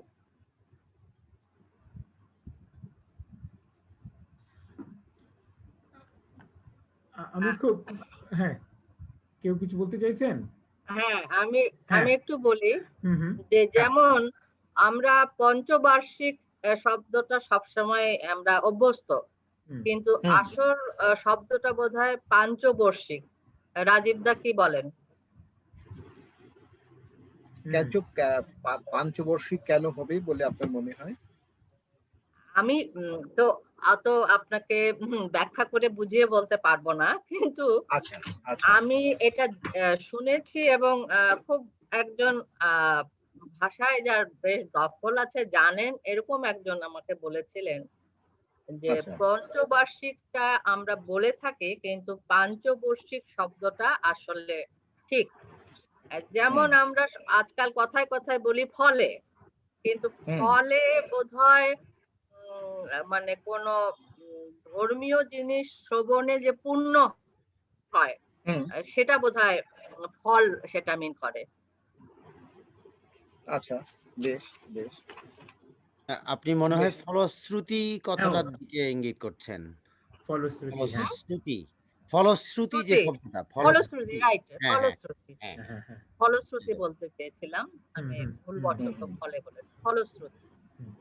এই ধরনের যে আমরা শব্দগুলো ব্যবহার করে আসছি, মানে আমরা যারা, আমি আমার কথা বলছি যে আমি যে একদমই জানি না, কিন্তু যারা জানেন বলে আমরা জানি, যে যারা এসব বিষয়ে যথেষ্ট, যে আলম যেটা বললো, যে আমাদের সাহিত্যে বা যারা পণ্ডিত মানুষ, তাদের বক্তব্যে বহু জায়গায় কিন্তু আমরা এই শব্দগুলো শুনে এসেছি, কিন্তু কথা হচ্ছে যে উনাদের তো এই ভুল জিনিসটাকেই বলার বা লেখার কথা না, সেইখানে আমাদের কিন্তু একটা কনফিউশন তৈরি হওয়ারই কথা। এই ব্যাপারে আপনার বক্তব্যটা আমি শুনতে চাচ্ছি। এই প্রসঙ্গে মনে হয় আমরা আগের দিনে একটি কথা বলেছিলাম, যে কথা বলার পরে সুস্নাত, আমাদের বন্ধু সুস্নাত সামান্য প্রতিবাদ করেছিল। আমি বলেছিলাম যে বাংলা ভাষা আমরা যারা লিখতে চাই, জানতে চাই, তাদেরকে একটু ব্যাকরণ, নিয়ম, এগুলো আমাদের শিখতে হবে। যেমন ভাবে পদার্থবিদ্যার অধিগত করতে গেলে পদার্থবিদ্যার কিছু নিয়ম আমাদের শিখে নিতে হয়। তো সুস্নাত তখন আমাকে বলেছিলেন যে না, পদার্থবিদ্যার মতো ব্যাকরণ শিখে আমরা বাংলা সবাই শিখবে, সেটা হতে পারে না। কিন্তু যারা বাংলা লিখবেন, যারা বাংলায় সৃষ্টিশীল সাহিত্য রচনা করবেন, তাদেরকে একটু শিখতে হবে বটেই, এবং না শেখার কারণেই এই ধরনের অনেক ভুল ভাষার মধ্যে ঢুকে পড়ে অনেক সময়, যে ভুলগুলো ব্যাকরণগতভাবে ভুল, কিন্তু চলে এসেছে। অনুষ্ঠিত যেমন অনুষ্ঠিতব্য যেমন একটা, তার মধ্যে আপনি যেটা বললেন পঞ্চবার্ষিকী, দেখুন এখানে দুরকম যুক্তি হতে পারে। একটা হচ্ছে, যদি পঞ্চবর্ষ এই শব্দটাকে একটা শব্দ ধরে নিয়ে আমি একটা স্নিক প্রত্যয় যুক্ত করি, তাহলে পাঞ্চবর্ষিকী বা পাঞ্চবার্ষিকী হতে পারে। কিন্তু বার্ষিক বলেই তো একটা শব্দ আছে, বার্ষিকী বলে, বর্ষ থেকে স্নিক ই করে বার্ষিক, তার সঙ্গে ই প্রত্যয় করলে বার্ষিকী। এই বার্ষিকীর সঙ্গে যদি পঞ্চ শব্দটা যোগ করি তাহলেই পঞ্চবার্ষিকী শব্দটা পাওয়া যেতে পারে। এখানে আলাদা করে পুরো পঞ্চবর্ষ শব্দটার সঙ্গে স্নিক প্রত্যয় যোগ করার কোনো মানে নেই। সেই জন্য পঞ্চবার্ষিক বা পঞ্চবার্ষিকী শব্দটা সিদ্ধ শব্দ, ব্যাকরণগতভাবে ঠিক শব্দ, এখানে কোনো ভুল নেই। এটি আমার বক্তব্য। আর ফলশ্রুতির কথা যেটা বললেন সেটা ঠিকই, যে ফল শ্রবণ, কোনো কিছু ফল শ্রবণের মাধ্যমে যে পুণ্য লাভ, তাকে বলা হয় ফলশ্রুতি। আমরা ফলশ্রুতি শব্দটা সমস্ত জায়গায় ব্যবহার করি, বিভিন্ন ফল অর্থে ফলশ্রুতি ব্যবহার করি, কিন্তু ফলশ্রুতি মানে হচ্ছে ফল শ্রবণের ফলে যে পুণ্য লাভ, তাকে বলা হয় ফলশ্রুতি। আর কি এহসান এ ব্যাপারে আর কিছু বলবে কিনা বলতে পারো। এহসান আজকে কথাই বলেনি মোটে। না না না, আপনি তো বললেনই ওই ফলশ্রুতির ব্যাপারটা তো পরিষ্কার হলো আশা করি। আর এই স্নিক প্রত্যয় যোগ করলে কোথায় যোগ করব এই বিষয়ে তো আমরা গত গত পর্বেও বলেছিলাম, তো এটা চলে এসছে, আমার নতুন করে কিছু যোগ করার নেই। বেশ বেশ বেশ। আচ্ছা, আর কিছু যদি কারো বক্তব্য থাকে সেটা আমরা শুনি। আচ্ছা, না আমি অনুষ্ঠিতব্য আর অনুষ্ঠিতব্য প্রসঙ্গে বলি, ওই যে আর্শ প্রয়োগ যে কথাটা, হ্যাঁ, ঋষিরা যে ভুল করে থাকেন, সেটাকে আর্শ প্রয়োগ বলে ধরে নিয়ে সেটাকে জেনে শুনেই ব্যবহার করা হয়, ভুল জেনেও ব্যবহার করা হয়। এটার কি নীতিমালা, কোন জায়গায় এটা আমরা করতে পারি যে ভুল জেনেও করতে পারি? যেমন এখানে অনুষ্ঠিতব্য আমরা জানি এটা ভুল, কিন্তু তারপরে কি আমরা ব্যবহার করতে পারি আর্শ প্রয়োগের দোহাই দিয়ে? আর্শ প্রয়োগ ঠিক কে প্রয়োগ করলে তাকে আর্শ প্রয়োগ বলবেন, সেইটা আমাদের মনে হয় একটু ঠিক করা দরকার। এখন প্রয়োগটা যদি রবীন্দ্রনাথ করেন, আর্শ প্রয়োগ বলতেই হবে, কিন্তু আমি যদি করি তাহলে কি আপনি মানবেন? সেটা আমাকে বলুন। আমার মনে হয় ভুল যা তা ভুল বলে স্বীকার করে নিতে হবে আমাদেরকে। এরপরে এখন যদি এই ভুল কথার ইতিমধ্যে শব্দটা যেমন ভাবে বাংলায় চালু হয়ে গেছে, তাকে তো আমরা মেনে নিয়েছি, এখন মেনে নিতে বাধ্য হয়েছি, কারণ ইতিমধ্যে সকলেই ব্যবহার করছে।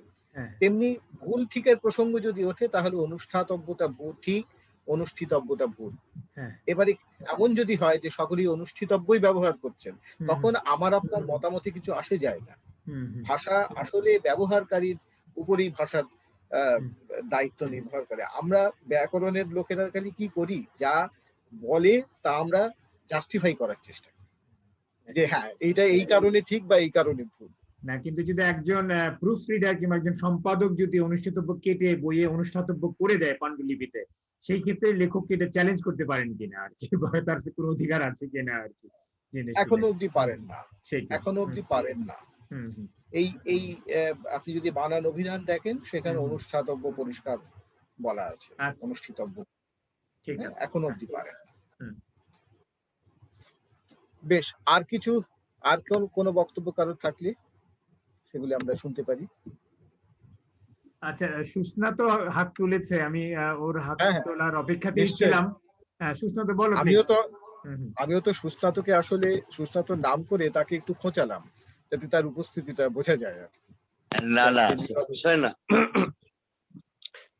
আমি একদম আলম ভাইয়ের ওই জায়গাটাই বলতে চাইছিলাম একটা, সেটা হচ্ছে যে আর্শ প্রয়োগের বিষয়টা, এইটা একটুখানি রাজীব দা বা এসএম ভাইয়ের কি বক্তব্য, এই জায়গাটা সত্যি একটু ভাবার দরকার আমার মনে হয় আছে, কারণ অনেক শব্দই আমরা ভুল শব্দ মানে বিপুল ভাবে ব্যবহার করতে থাকি ইতোমধ্যে শব্দটা যেরকম রয়েছে। আমি আরেকটা বলছি, যেটা খুবই কমন একটি শব্দ, শীতাতপ। শীততাপ লেখে সবাই না, সেটার ক্ষেত্রে যে শীততাপ ব্যবহার করা হয়, তো সেইটা যেমন আমাদের পশ্চিমবঙ্গ বাংলা একাডেমির বানান অভিধানেও এখন শীততাপ শব্দটা আছে। হ্যাঁ, তো এই জায়গাটা যদি একটু রাজীব দা আলোকপাত করেন। যেমন প্রাতঃ ভ্রমণ, আমরা সবাই তো প্রাতঃ ভ্রমণ লিখে আসছি, কিন্তু আসলে তো প্রাতর ভ্রমণ লিখতে হয়, যদি শুদ্ধভাবে লিখতে হয়। এই জায়গাটাতে একটু আমাদের একটা মনে নীতিগত সহায়তার প্রয়োজন পড়েছে তোমার কাছ থেকে। হ্যাঁ, কোন শব্দের কথা বললে সুস্নাত? শীততাপ। ও, শীততাপ, বেশ। না এই প্রসঙ্গে তুমি কি জানতে চাইছো, মানে না তোমার আমি বলছি এই যে প্রশ্নটা কি? শীততাপ শব্দটাকে ব্যবহার করা, আমরা তো শীতাতপ বলি। হ্যাঁ হ্যাঁ, শীতাতপই হওয়া উচিত। হ্যাঁ কিন্তু আমি বলছি যে শীততাপ কথাটাকে ব্যবহার করা হচ্ছে এবং সেটাকে অভিধানেও জায়গা দেওয়া হচ্ছে এখন। হ্যাঁ শীত, হ্যাঁ এখন দেখো শীততাপ শব্দটা একদিক থেকে তো খুব ভুলও নয়, শীত এবং তাপ। হ্যাঁ এক্স্যাক্টলি, সেটা ঠিক ঠিক। সেই অর্থ তো তার আছে, সেই অর্থ তো করা যায়, মানে শীত আর তাপকে একসঙ্গে যোগ করলে শীততাপ হতেই পারে, আর শীত আর আতপ একসঙ্গে যোগ করলে শীতাতপ হতে পারে। দুটোর মধ্যে কোনোটাই কিন্তু ভুল নয়। গঠনগতভাবে তুমি যে শীততাপ শব্দটার কথা বলতে, সেটি গঠনগতভাবে সম্ভাবনাপূর্ণ, সম্ভাবনাময়, সেটা সম্ভব, কিন্তু ব্যাকরণগতভাবেও সেটা ভুল নয়। আমি খালি শীত এবং তাপ দুটোকে একটা ইংরেজিতে যাকে বলে নমিনাল কম্পাউন্ড, এরকম একটা নমিনাল কম্পাউন্ড, হ্যাঁ ভুল তো নয়, কিন্তু অনুষ্ঠাতব্য আর অনুষ্ঠিতব্য ব্যাকরণের গঠনগতভাবে ভুল। আমি সেই জায়গাটায় পৌঁছতে চাইছি। শীততাপ আর শীতাতপ দুটোর মধ্যে ভুলের জায়গা নেই, দুটোর মধ্যে খালি দুটো আলাদা শব্দকে তুমি একসঙ্গে জুড়ছো। না কিন্তু আমি বলছি যে এই শব্দটার মানে ঐতিহাসিক ভাবে যদি দেখা যায় যে এই শব্দটা মানে তৈরি হলো কিভাবে, শীততাপ শব্দটা তৈরি হলো কিভাবে? লোকে কি শীত এবং তাপ একসঙ্গে বলতে গিয়ে শীততাপ কথাটা ব্যবহার করলো, না শীতাতপের ভুল ব্যবহার করে শীততাপ তৈরি হলো? না, শীতাতপ শব্দটার সঙ্গে সাধারণ মানুষ পরিচিত নয়। আমি বহু মানুষের সঙ্গে কথা বলে দেখেছি, আতপ শব্দটার সঙ্গে পরিচিত নয়। আতপ মানে যে উষ্ণতা ইত্যাদি, সেটা অনেক মানুষ জানেন না। তারা আমি বুঝতে পারছি, কিন্তু ধরুন আমরা অধিকাংশ ক্ষেত্রে খুব চালু জায়গায় এয়ার কন্ডিশনের বাংলা লিখতে গিয়ে আমরা শীততাপ লিখি। সেটা কি শীততাপ শব্দটা জেনে লিখি, না শীতাতপটা ভুল জেনে লিখি? আমার মনে রাজীব সুস্নাতের একটা যুক্তি আছে এখানে। আসলে কিন্তু আমরা যেহেতু তপ ব্যাপারটা আমাদের কাছে অপরিচিত, হ্যাঁ তাপটা পরিচিত, আমরা মনেই করি যে আসলে ওটা ভুল। হ্যাঁ, এবং এটা ওই ভুলের চিন্তা থেকে কিন্তু শীততাপটাকে আমরা লেখা শুরু হয়েছে বলে আমি মনে করি, অন্য কোনো চিন্তা। আমিও তো তাই বলছি, আমিও তাই বলছি। এটা তো এমন নয় যে শীতাতপ না জেনে লিখছে, তা নয়, মানে না জেনে তো বটে, কিন্তু কেন শীততাপ লিখছে, কারণ শীত এবং তাপ এই দুটোর ধারণা তার মাথায় আছে। হ্যাঁ, কিন্তু শীত তপের ধারণা তার মধ্যে নেই আর কি। হ্যাঁ, সেই জন্য লিখছে। তাপের ধারণা আছে। হ্যাঁ হ্যাঁ, সেই তার তপের ধারণা নেই, তাপের ধারণা, এই জন্য শীততাপ, এই জন্য শীততাপ লিখছে আর কি। হ্যাঁ, তো সেটি কারণ, সেটি কারণ। মানে সুস্নাত আর কিছু বলবে কিনা? না না না, ঠিক আছে, ঠিক ঠিক ঠিক আছে।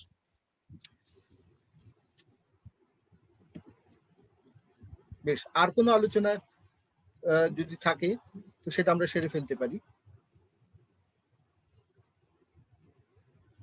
আর কারো যদি কিছু প্রশ্ন থাকে, জিজ্ঞাসা থাকে। আচ্ছা, একটা সিম্পল জিনিস, বোকার মতো একটা জিনিস জিজ্ঞেস করি তোমাকে। যেহেতু আমরা এখানে যে মাধ্যমে এই কাজটা করছি, ব্যবহার করছি, মাধ্যমটা নিয়ে একটা বিভ্রান্তি রয়েছে, অন্তর্জাল নাকি আন্তর্জাল। আমি এক জায়গায় একটা পোস্ট দিয়েছিলাম ফেসবুকে, ওখানে আমার 2-3টা বানান ভুল ছিল। একজন প্রত্যেকটা শুদ্ধি দিয়েছে এবং তার প্রত্যেকটাই কারেক্ট ছিল আর কি।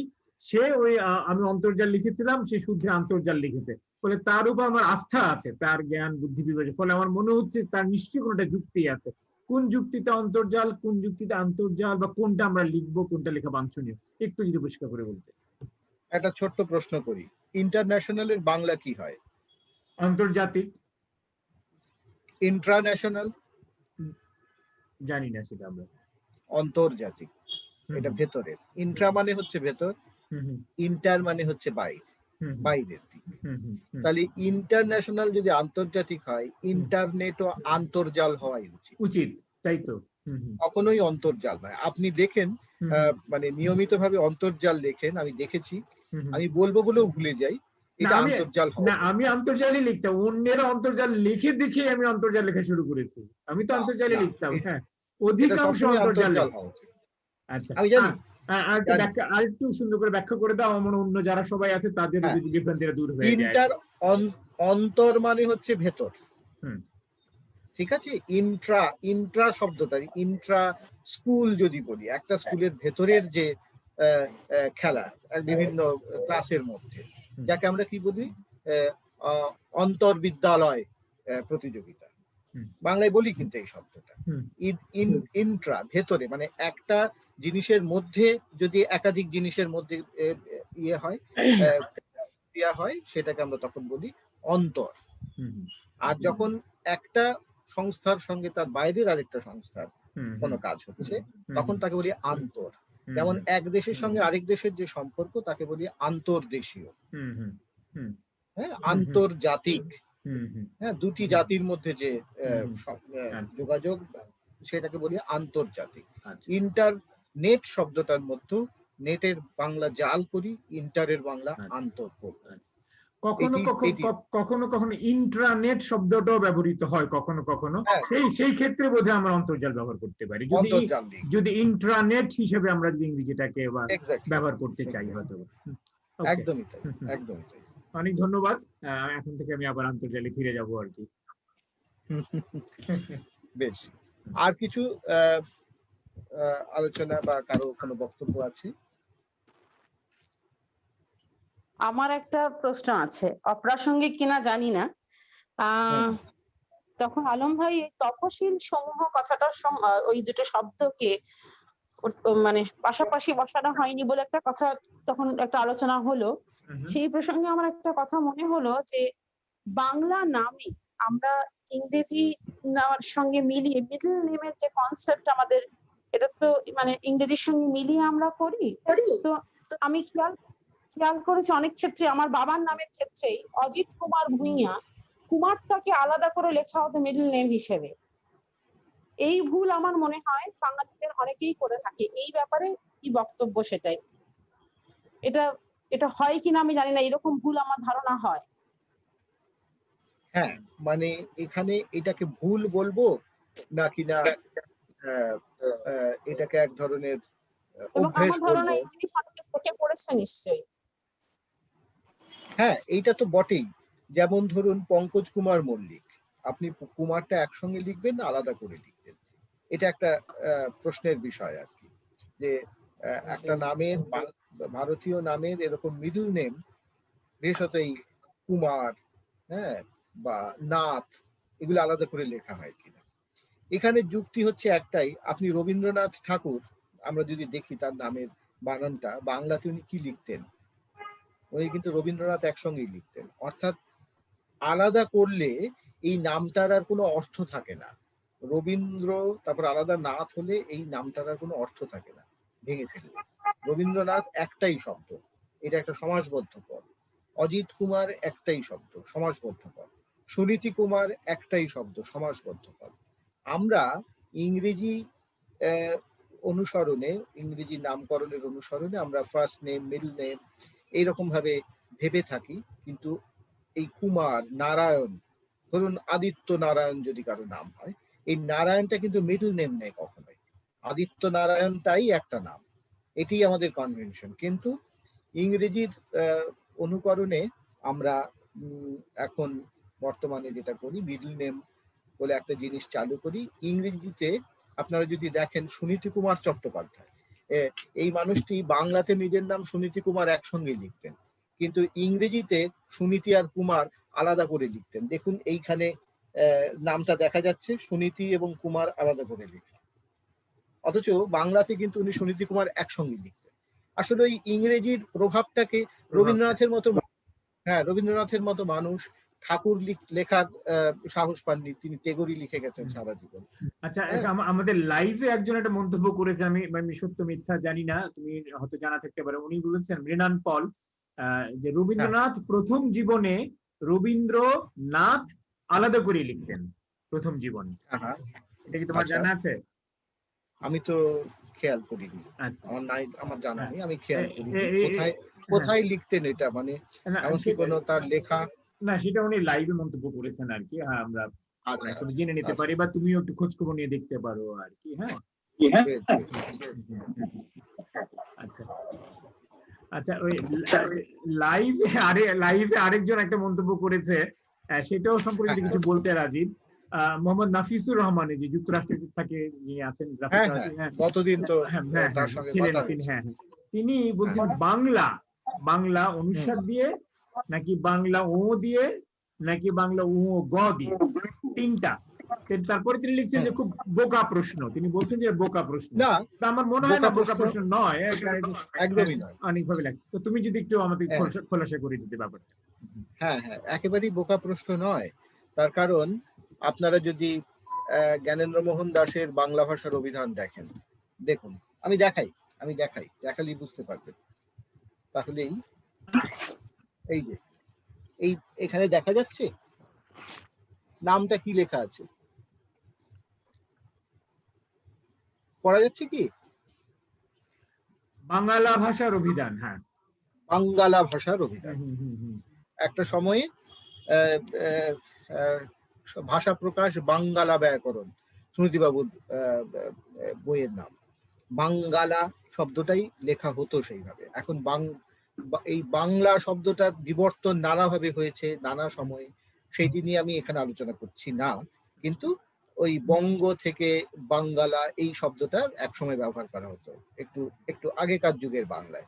আগেকার যুগের মানে যে সময়ের নথি আমাদের হাতে আছে, এমন নয় যে আজ থেকে 500 বছর আগে কি লেখা হতো সেটা আমরা জানি না, আমরা দেখিনি সেটা।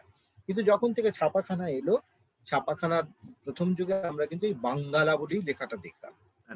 তারপরে ওইটাকে একটু সরল করে বাংলা লেখা হতো উময় অনুসাদ হসন্ত দিয়ে। কিন্তু উময় হসন্ত দিয়ে আমাদের বর্তমানের লক্ষ্যটা কি? লক্ষ্যটা হচ্ছে যতখানি সরল করা যায়, আমাদের সহজ করা যায় ভাষার ব্যবহার এবং বানান ইত্যাদি আর কি। তো সেইখানে বয়াকার, অনুসাদ, লয়াকার দিলেই যদি বাংলা শব্দটা বোঝা যায়, তাহলে আর বাকিগুলি লেখার প্রয়োজন নেই। অত জটিল আমরা নাই বা করলাম, সেইটি হচ্ছে আমাদের যুক্তি। কাজেই আমরা বাংলা অনুসাদ দিয়েই লিখবো। উময় হসন্ত মানে শুধু উময় হসন্ত দিয়েও অনেকে লিখতেন, দিয়েও লিখতেন হসন্ত না দিয়ে। আমারই এক মাস্টারমশাই একটা বই লিখেছেন, বাংলা বয়াকার উম লয়াকার বনাম সংস্কৃত বলে একটি বই লিখেছেন। ঠিক আছে, এগুলি একটা সময় লেখা হতো, এগুলি কোনোটাই ভুল ঠিকের প্রশ্নে আমি যাচ্ছি না। এখানে অনুসাদ দিয়ে লেখাটাই আমার মনে হয় সব থেকে সহজ। আচ্ছা, হ্যাঁ, উনি জবাব দিয়েছেন। উনি বলছেন যে রবি ঠাকুরের পুরনো স্বাক্ষরগুলো দেখলেই পাওয়া যাবে। ঠিক আছে, নিশ্চয়ই দেখবো। আমি এইভাবে খেয়াল করিনি কখনো, কিন্তু সত্যি কথা, প্রথম জীবনে আলাদা লিখতেন, পরের জীবনে কেন একসঙ্গে লিখতেন? নিশ্চয়ই কোথাও একটা উনি সিদ্ধান্ত বদল করেছিলেন কোনো কারণে। বাঙালি নামের ক্ষেত্রে এই মিডল নেম এই কনসেপ্টটা নেই, আমাদের এই ধারণাটা নেই আমাদের। আসলে আমরা একসঙ্গে লেখাই আমাদের মনে হয়। এখন করে দেখতে পাচ্ছ না? শিলুদি তার আমি ওকে বারবারই মিউট করে দিচ্ছি, কিন্তু সে আবার অন করে ফেলছে। আচ্ছা, সুস্নাতর হাতটা কি আবার নতুন করে তোলা হয়েছে নাকি সেটা আগের উত্তোলিত হাতই দেখাচ্ছে? নতুন করে তোলা হয়েছে। আচ্ছা, বলো তাহলে। এই নামের ক্ষেত্রে আরেকটা জিনিস আমার মনে হয় একটুখানি আমাদের আলোচনা করলে ভালো হয়, সেটা হচ্ছে শ্রী। শ্রী কি নামের সঙ্গে জুড়ে লেখা উচিত না আলাদা লেখা উচিত? এবং মানে মৃত ব্যক্তি, তার নামের আগে কি শ্রী বসে না বসে না? কিংবা স্ত্রী কি আদৌ লেখা উচিত কিনা, মানে এটাও করতে পারা হয়তো। প্রথম কথা হচ্ছে, শ্রী শব্দটা আমাদের একটা ধারণা আছে যে ছেলেদের নামের আগে শ্রী, মেয়েদের নামের আগে শ্রীমতী। কিন্তু সংস্কৃত নিয়ম অনুসারে শ্রী শব্দটাই কিন্তু স্ত্রীলিঙ্গ শব্দ। কাজেই শ্রী রাজীব চক্রবর্তী লিখলে আদতেই আমি একটা পুরুষ মানুষের নামের আগে একটি মহিলাবাচক শব্দ আমি জুড়ে দিলাম। সেই কারণে আগে কি লেখা হতো? আগে লেখা হতো শ্রীযুক্ত রাজীব চক্রবর্তী। আগে লেখা হতো, বলি এই প্রসঙ্গে। হ্যাঁ, নিশ্চয়ই। আমার এক পরিচিত ভদ্রমহিলা, তার নাম শ্রী ভট্টাচার্য। হ্যাঁ, তাই তো। আপনারা নিশ্চয়ই জানেন যে বিখ্যাত সরোদিয়া ছিলেন শ্যাম গঙ্গোপাধ্যায়, তার কন্যা বিখ্যাত সরোদিয়া তিনিও, তার নাম শ্রী গঙ্গোপাধ্যায়। শ্রী অবশ্যভাবে মেয়েদের নাম, অবশ্য করে মেয়েদের নাম। সেই কারণে আগে শ্রীযুক্ত বলা হতো। কাজেই আপনি যদি কখনো লেখেন শ্রী মহাশ্বেতা দেবী, যতদিন উনি জীবিত ছিলেন উনি তাই পছন্দ করতেন। ওনাকে শ্রীমতী লিখলে উনি রেগে যেতেন, আমি শুনেছি। শ্রী মহাশ্বেতা দেবী লিখতে হতো। বা আমরা যে বিভিন্ন সময় মহিলাদের শ্রীমতী লিখি, আলাদা করে লেখার দরকার নেই। শ্রী যুক্ত বা শ্রীমতী মানে শ্রী সম্পন্ন মহিলা, শ্রী বললেই তার অর্থ হয় আর কি। আর একসঙ্গে না আলাদা করে সেইটি নিয়ে একটু আমি এখনো সিদ্ধান্তহীনতায় ভুগি। আলাদা করেই আমরা লিখি, কিন্তু একটা সময় তো একসঙ্গে লেখাই হতো। এখন এই সম্পর্কে যদি সুস্নাত জিজ্ঞেস করো যে আমার অবস্থা। হ্যাঁ, না, আমি প্রবাসীতে একটা লেখা পড়েছিলাম, আমার কাছে আছে লেখাটা, বের করতে হবে, ডিটেলসটা এক্ষুনি মনে পড়ছে না। তাতে বিষয়টা ছিল যে মানে যুক্ত করে লেখা উচিত এবং হ্যাঁ মানে শ্রী ওর নামেরই অংশ হয়ে যায় আর কি। হ্যাঁ, কিন্তু আমাদের বাংলাতে এখন আমরা শ্রীটা আলাদা করেই লিখি, আলাদা করে লেখাটাই ভালো। হ্যাঁ, এখন আর আমার মনে হয় না শ্রী একসঙ্গে লেখা কোনো যুক্তিযুক্ত একসঙ্গে লেখার যুক্তিযুক্ত আর কি বলে মনে করি না। আলাদা করে লিখলেই ভালো। আগে লেখা হতো শ্রী একসঙ্গে।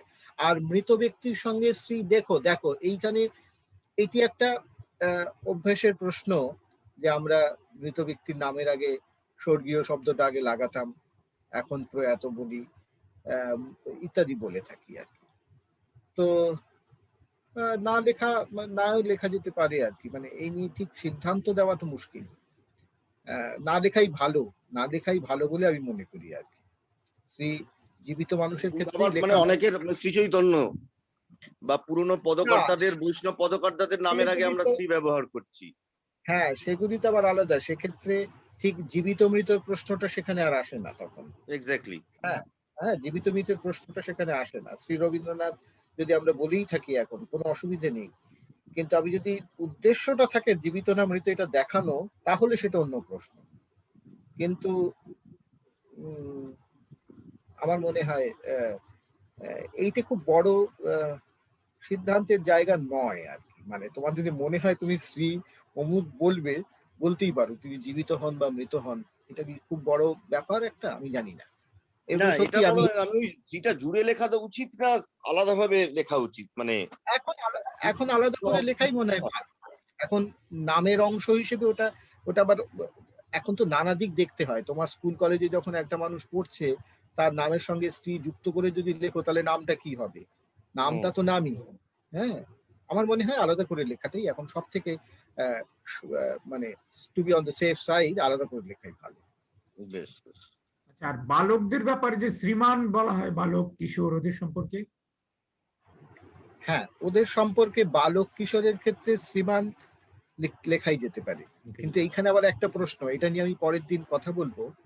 এই শ্রীমান আর বর্ধমান, এই দুটো মান আবার আলাদা। হ্যাঁ, এই শ্রীমান বা এইরকম যে সমস্ত শব্দের মানে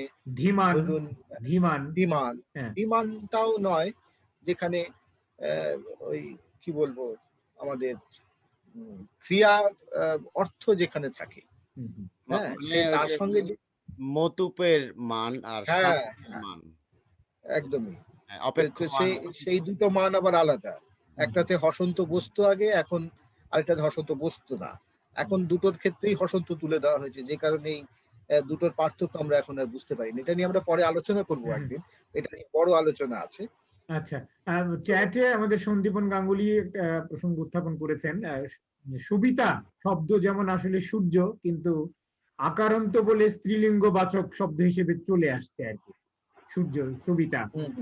আর ঋদ্ধি নাম পুরুষ এবং মহিলা দুজনের ক্ষেত্রেই দেখেছি।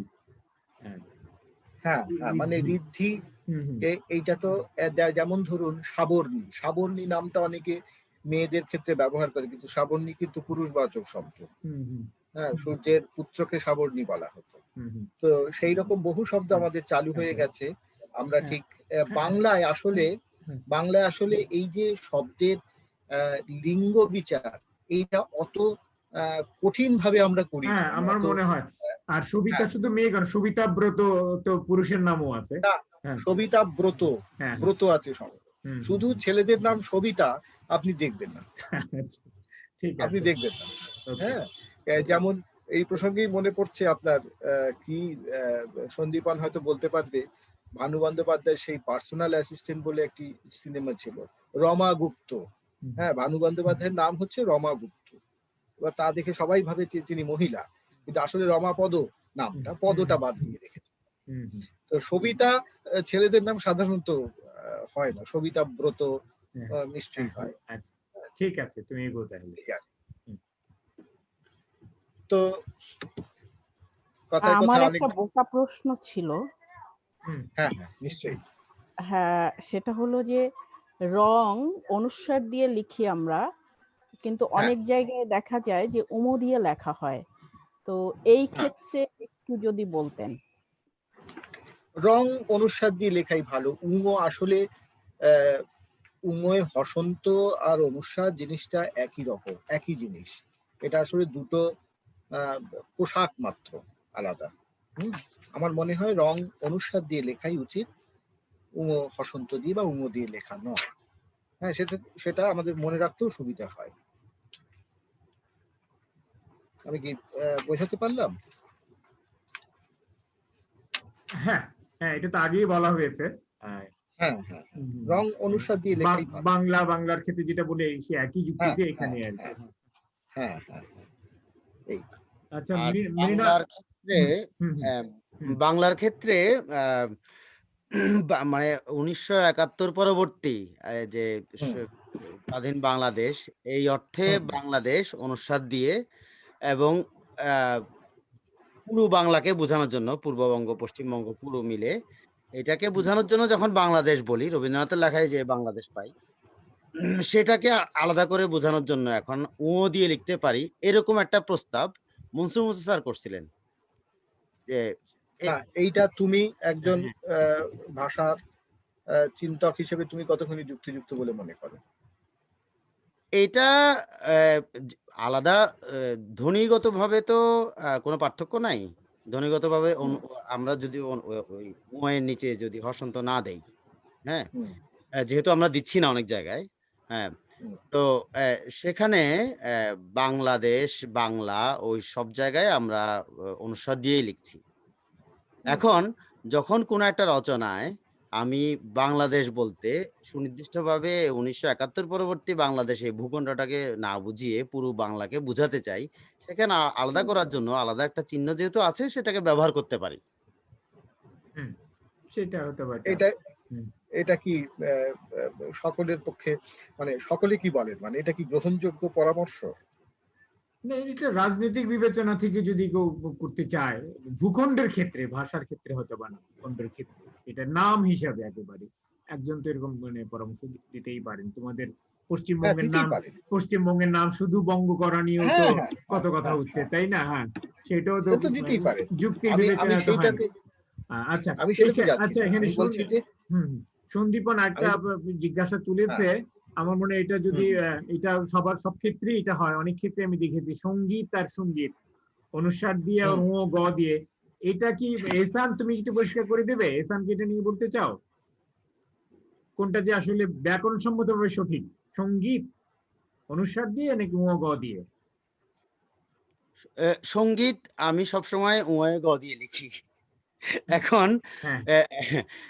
এখন এই যে পদের অন্তঃস্থিত ম হসন্ত স্থানে এরপরে যদি ক খ গ এগুলা থাকে, ঘ থাকে, তখন এটা অনুস্বার হয়।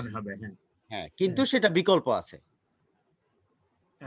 তুমি এই আসল নিয়মটা আগে একটু পরিষ্কার করে বলে দাও, তাহলে অন্য যারা প্রশ্নটা তুলেছেন সবাই একটু পরিষ্কার হবে আর কি। হ্যাঁ, সঙ্গীত কখন লেখা হয় এবং অনুস্বার কেন লিখতে হয়, বা অনুস্বারটা কেন তুলনাভাবে শুদ্ধ এখানে দুটার ক্ষেত্রে আর কি, এটা একটু পরিষ্কার করে দিতে পারো যদি ভালো হয়। সম, এই যে পদের অন্তঃস্থিত ম হসন্ত সম। তুমি কি লিখতে লেখার সুযোগ আছে তোমার? আমি লিখছি, ও যা বলছে তা আমি লিখছি। হ্যাঁ হ্যাঁ হ্যাঁ, তুমি একটু লিখে দাও প্লিজ। ও যা বলছে তা আমি লিখছি। হ্যাঁ, দুইটা শব্দ বলতে চাইছে। হ্যাঁ হ্যাঁ, এক সেকেন্ড, একটু বাড়িয়ে নিই।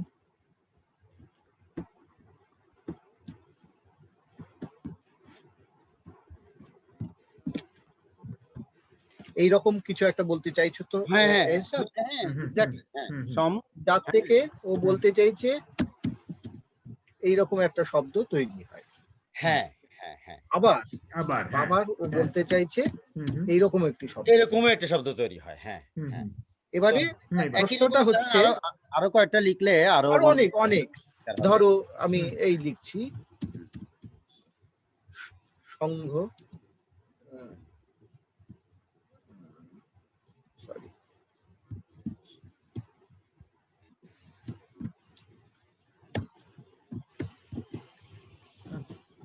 না, কিন্তু তুমি যে প্রথম উদাহরণটা দিলে সমের সঙ্গে গীত যোগ হয়ে কিন্তু সঙ্গীতটা হচ্ছে না, তো সেটা উঁর সঙ্গে গ যোগ হয়ে হতে পারে, সেটা উঁর সঙ্গে গ যোগ হয়ে, যেটা যে ওই নিয়মটা যেটা ক খ ট যোগ হয়ে যেটা হয় আর কি।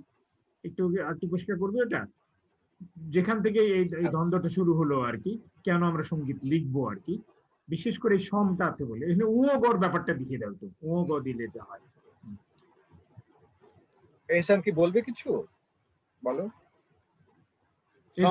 এসএন ওটাই বলেছিল, প্রথম ওইটাই বলেছিল, উ গ দিয়েই সঙ্গ হয় সঙ্গীত। হ্যাঁ হ্যাঁ, কিন্তু না, পরে কিন্তু এখানে তো প্রশ্নটা হচ্ছে সঙ্গীতের এই উময় গটা এলো কোথা থেকে, এটা তো জানতে হবে আগে। না, সঙ্গীত তো আমরা বলছি সঙ্গীতে উময় গতি হবে না, সঙ্গীতে হবে অনুসার দিয়ে হবে, যেটা সেটাই বলা না, কেন অনুসার বা উময় গয়ের প্রশ্নটা আসছে আদৌ?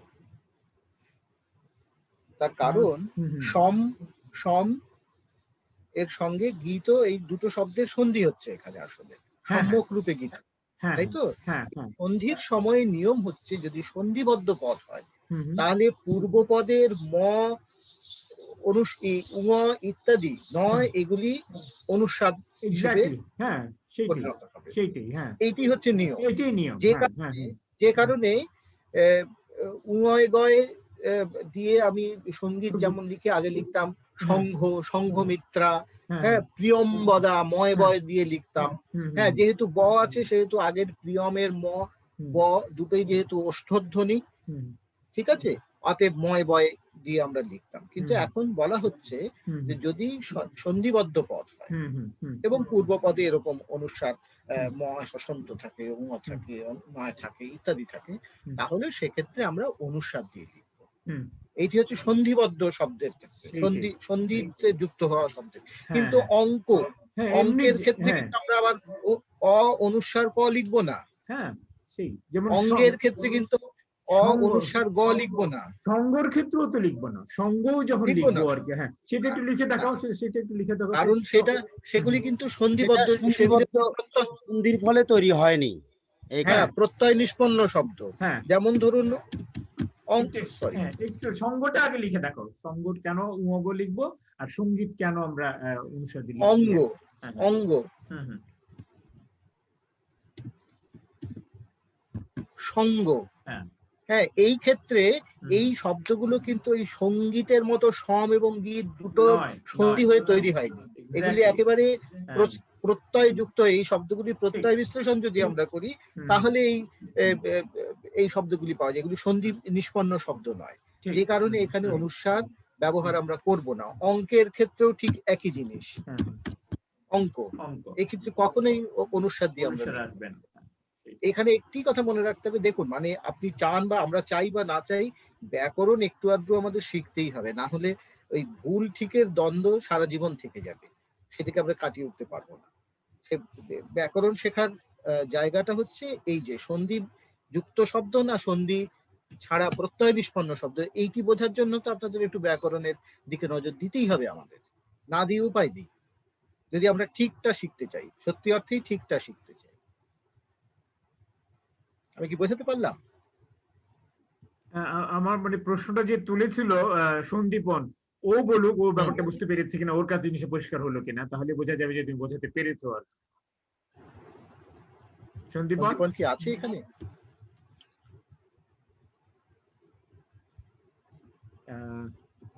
ছিল তো, আছে তো, আছে, কিন্তু সে বলুক। সন্দীপন বলতে জানি না, ওর এখন ভিডিও দেখাচ্ছে না, পারবে না মনে হয়। হ্যাঁ, বুঝতে পেরেছি। আচ্ছা, ও লিখে বলে, হ্যাঁ ও বুঝতে পেরে গেছে, সুতরাং তুমি বোঝাতে পেরেছো। ওকে, তাহলে মুভ অন।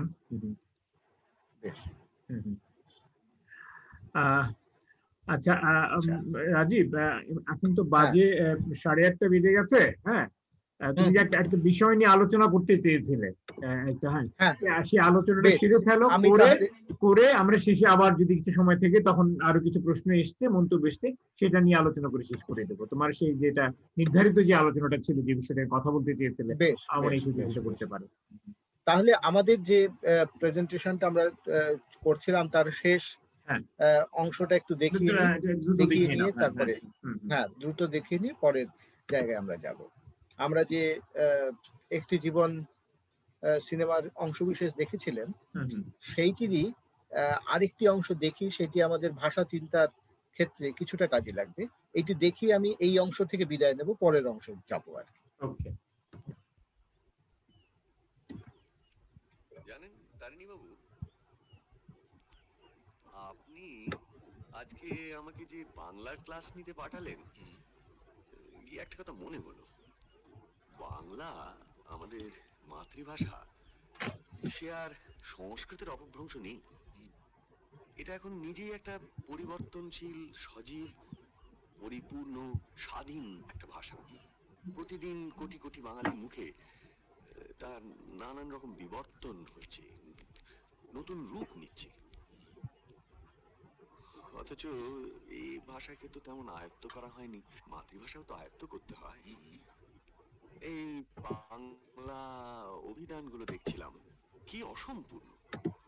বাংলা কথ্য শব্দের যে বিবিধ ব্যবহার এবং সেই ব্যবহারের যে বিবর্তন, এই সম্বন্ধে উল্লেখ মাত্র নেই। এই বিষয়ে বরঞ্চ ওই ইংরেজি ডিকশনারি গুলো অনেক ভালো। শুনেছি যে ইংরেজিতে প্রতিদিন নতুন নতুন ভাষা সৃষ্টি হয়। আমার তো মনে হয় বাংলাতেও তাই হচ্ছে। বাংলা তো একটা অচল অনড় ভাষা নয়, বাংলা একটা চলমান ভাষা। এই ধরুন না, এই যে এর বিবিধ রকম ব্যবহার হতে পারে। যেমন ধরুন, যে অর্থে দৃষ্টিপাত করা, আবার যে অর্থে হইতে, আবার যে অর্থে আকাঙ্ক্ষা করা, এও হতে পারে। কত রকম ব্যবহার একটি শব্দের থাকতে পারে। হ্যাঁ, এইটুকুই বক্তব্য ছিল যে শব্দের ভাষার, যদিও এখানে যে জ্ঞানেশ মুখোপাধ্যায় চরিত্রে যে যিনি জ্ঞানেশ মুখোপাধ্যায় যে চরিত্র অভিনয় করেছেন, সেখানে বলছেন যে শুনেছি ইংরেজি ভাষা তৈরি হচ্ছে আর কি। হ্যাঁ, উনি আসলে বলতে চেয়েছিলেন শব্দ। এই কারণে আমরা দেখবো যে অক্সফোর্ড ইংলিশ ডিকশনারি প্রত্যেক বছর একটা করে ওই সংযোজন, নতুন যে শব্দ সংযোজিত হলো ইংরেজি ভাষায়, তার একটা লিস্ট বের করে প্রত্যেক বছর। তো এইভাবেই প্রত্যেক বছর প্রতিটি ভাষায় নতুন নতুন শব্দ আসে যায়। ভাষার শব্দ ভান্ডার অজর অমর নয়, যেটা আমরা আগেও বলেছি। হ্যাঁ, প্রতিদিন সেই শব্দ ভান্ডার পাল্টায়, তার প্রয়োজনেই পাল্টায়। যেমন এই গত বছরই তো এই কোয়ারেন্টাইন, হ্যাঁ, হার্ড ইমিউনিটি, এই শব্দগুলি বাংলায় ভাষায় ভয়ঙ্কর ভাবে ঢুকে গিয়েছিল। এখনো মানে এগুলো আমরা বাংলাতেই এখন ব্যবহার করছি, কোয়ারেন্টিনে আছি। হ্যাঁ, হার্ড ইমিউনিটি তৈরি হবে, করোনা, এই শব্দটা, লকডাউন, এই লকডাউনের সঙ্গে মিলিয়ে কেউ তো আনলকডাউনও বলছে। তো কাজে এই ধরনের শব্দ ভাষায় প্রতিদিন নতুন নতুন আসতে থাকে। সেটা এবং এই করোনা পরিস্থিতিতে মনে হয় মাস্ক এবং মুখোশ এই দুটো আলাদা শব্দ হয়ে গেল, এটা আমার ধারণা আর কি। একদমই বা বলা যেতে পারে দুটো মিলেমিশে একাকার হয়ে গেছে। কাকে মাস্ক বলবো, কাকে মুখোশ বলবো। না, মাস্কের বাংলা হিসেবে এখন বোধহয় মুখবন্ধটাই বোধহয় মুখবন্ধনী বা মুখবন্ধটা চালু হয়ে গেছে, যদি এটার অর্থ অন্য, আবার বাংলা বইয়ের মুখবন্ধ আবার অন্য জিনিস। একদম না, এখন তাহলে ওই প্রসঙ্গে আসি। মুখ বন্ধ করাকে মুখবন্ধ যদি বলি, তপন রায়চৌধুরী প্রশ্ন করেছিলেন যে সব, ওনার যে বই ছিল একটা, যে অথবা পরিচিত, ওর সেই বইতে উনি ওই শুরুর কথাকে বলেছিলেন মুখব্যাদান, মুখবন্ধ নয়। এবং সেখানে নোট দিয়েছিলেন যে মুখ খোলাকেই যদি মুখবন্ধ বলতে হয়, তাহলে তো সেটা ভয়ঙ্কর অনুচিত। ওই লেখাতেই একবার লিখেছিলেন যে বংশলতিকা, মানে ফ্যামিলি ট্রি, বংশলতিকা লিখতে গিয়ে নিচে আবার নোট দিয়েছিলেন যে বাঁশের লতাকেও দেখেছেন, হ্যাঁ, বাঁশের লতাকেও দেখেছেন, দেখে থাকলে বলবেন। আচ্ছা তো এরকম বহু কিছু আমরা হুম, ব্যবহার করি।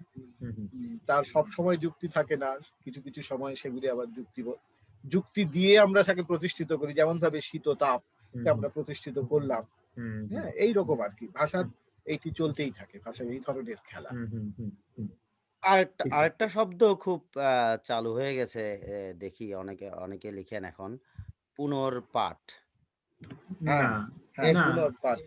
এটা তো হবে না, এটা হওয়া এটা তো তো উচিত নয়। হয় না। এটা হবে না। সন্ধির হুম, নিয়ম কিন্তু আমি অনুযায়ী বলি, হুম, হুম, পুনঃপাঠ, হুম, হুম, যেহেতু পরে প আমি বলি আছে। হুম, হুম, বছর ৫ আগে হুম, আমি ২১শে বইমেলাতে একটা বই বেরিয়েছিল দেখেছিলাম, চর্যাগীতির পুনর্পাঠ। হুম, হুম। এই নামে একটা বই বেরিয়েছিল।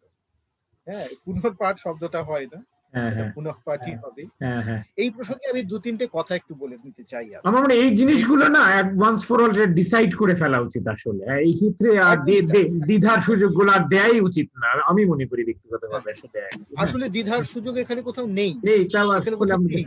হুম, হুম, এখানে এই নিয়মগুলি না জানলে তো প্রত্যেকদিনই আমরা এই ভুলগুলি করতেই থাকবে। হ্যাঁ, হ্যাঁ, হ্যাঁ, করতেই থাকবো। অর্থাৎ নিয়ম আমাকে জানতেই হবে। হুম, হুম। সুস্নাত আমাকে যতই নিরুৎসাহিত করুক বা সুস্নাত রাগ করুক আমার উপরে, কেউ কি কথা বলছেন? দাঁড়া দাঁড়া, আমি করে দিচ্ছি।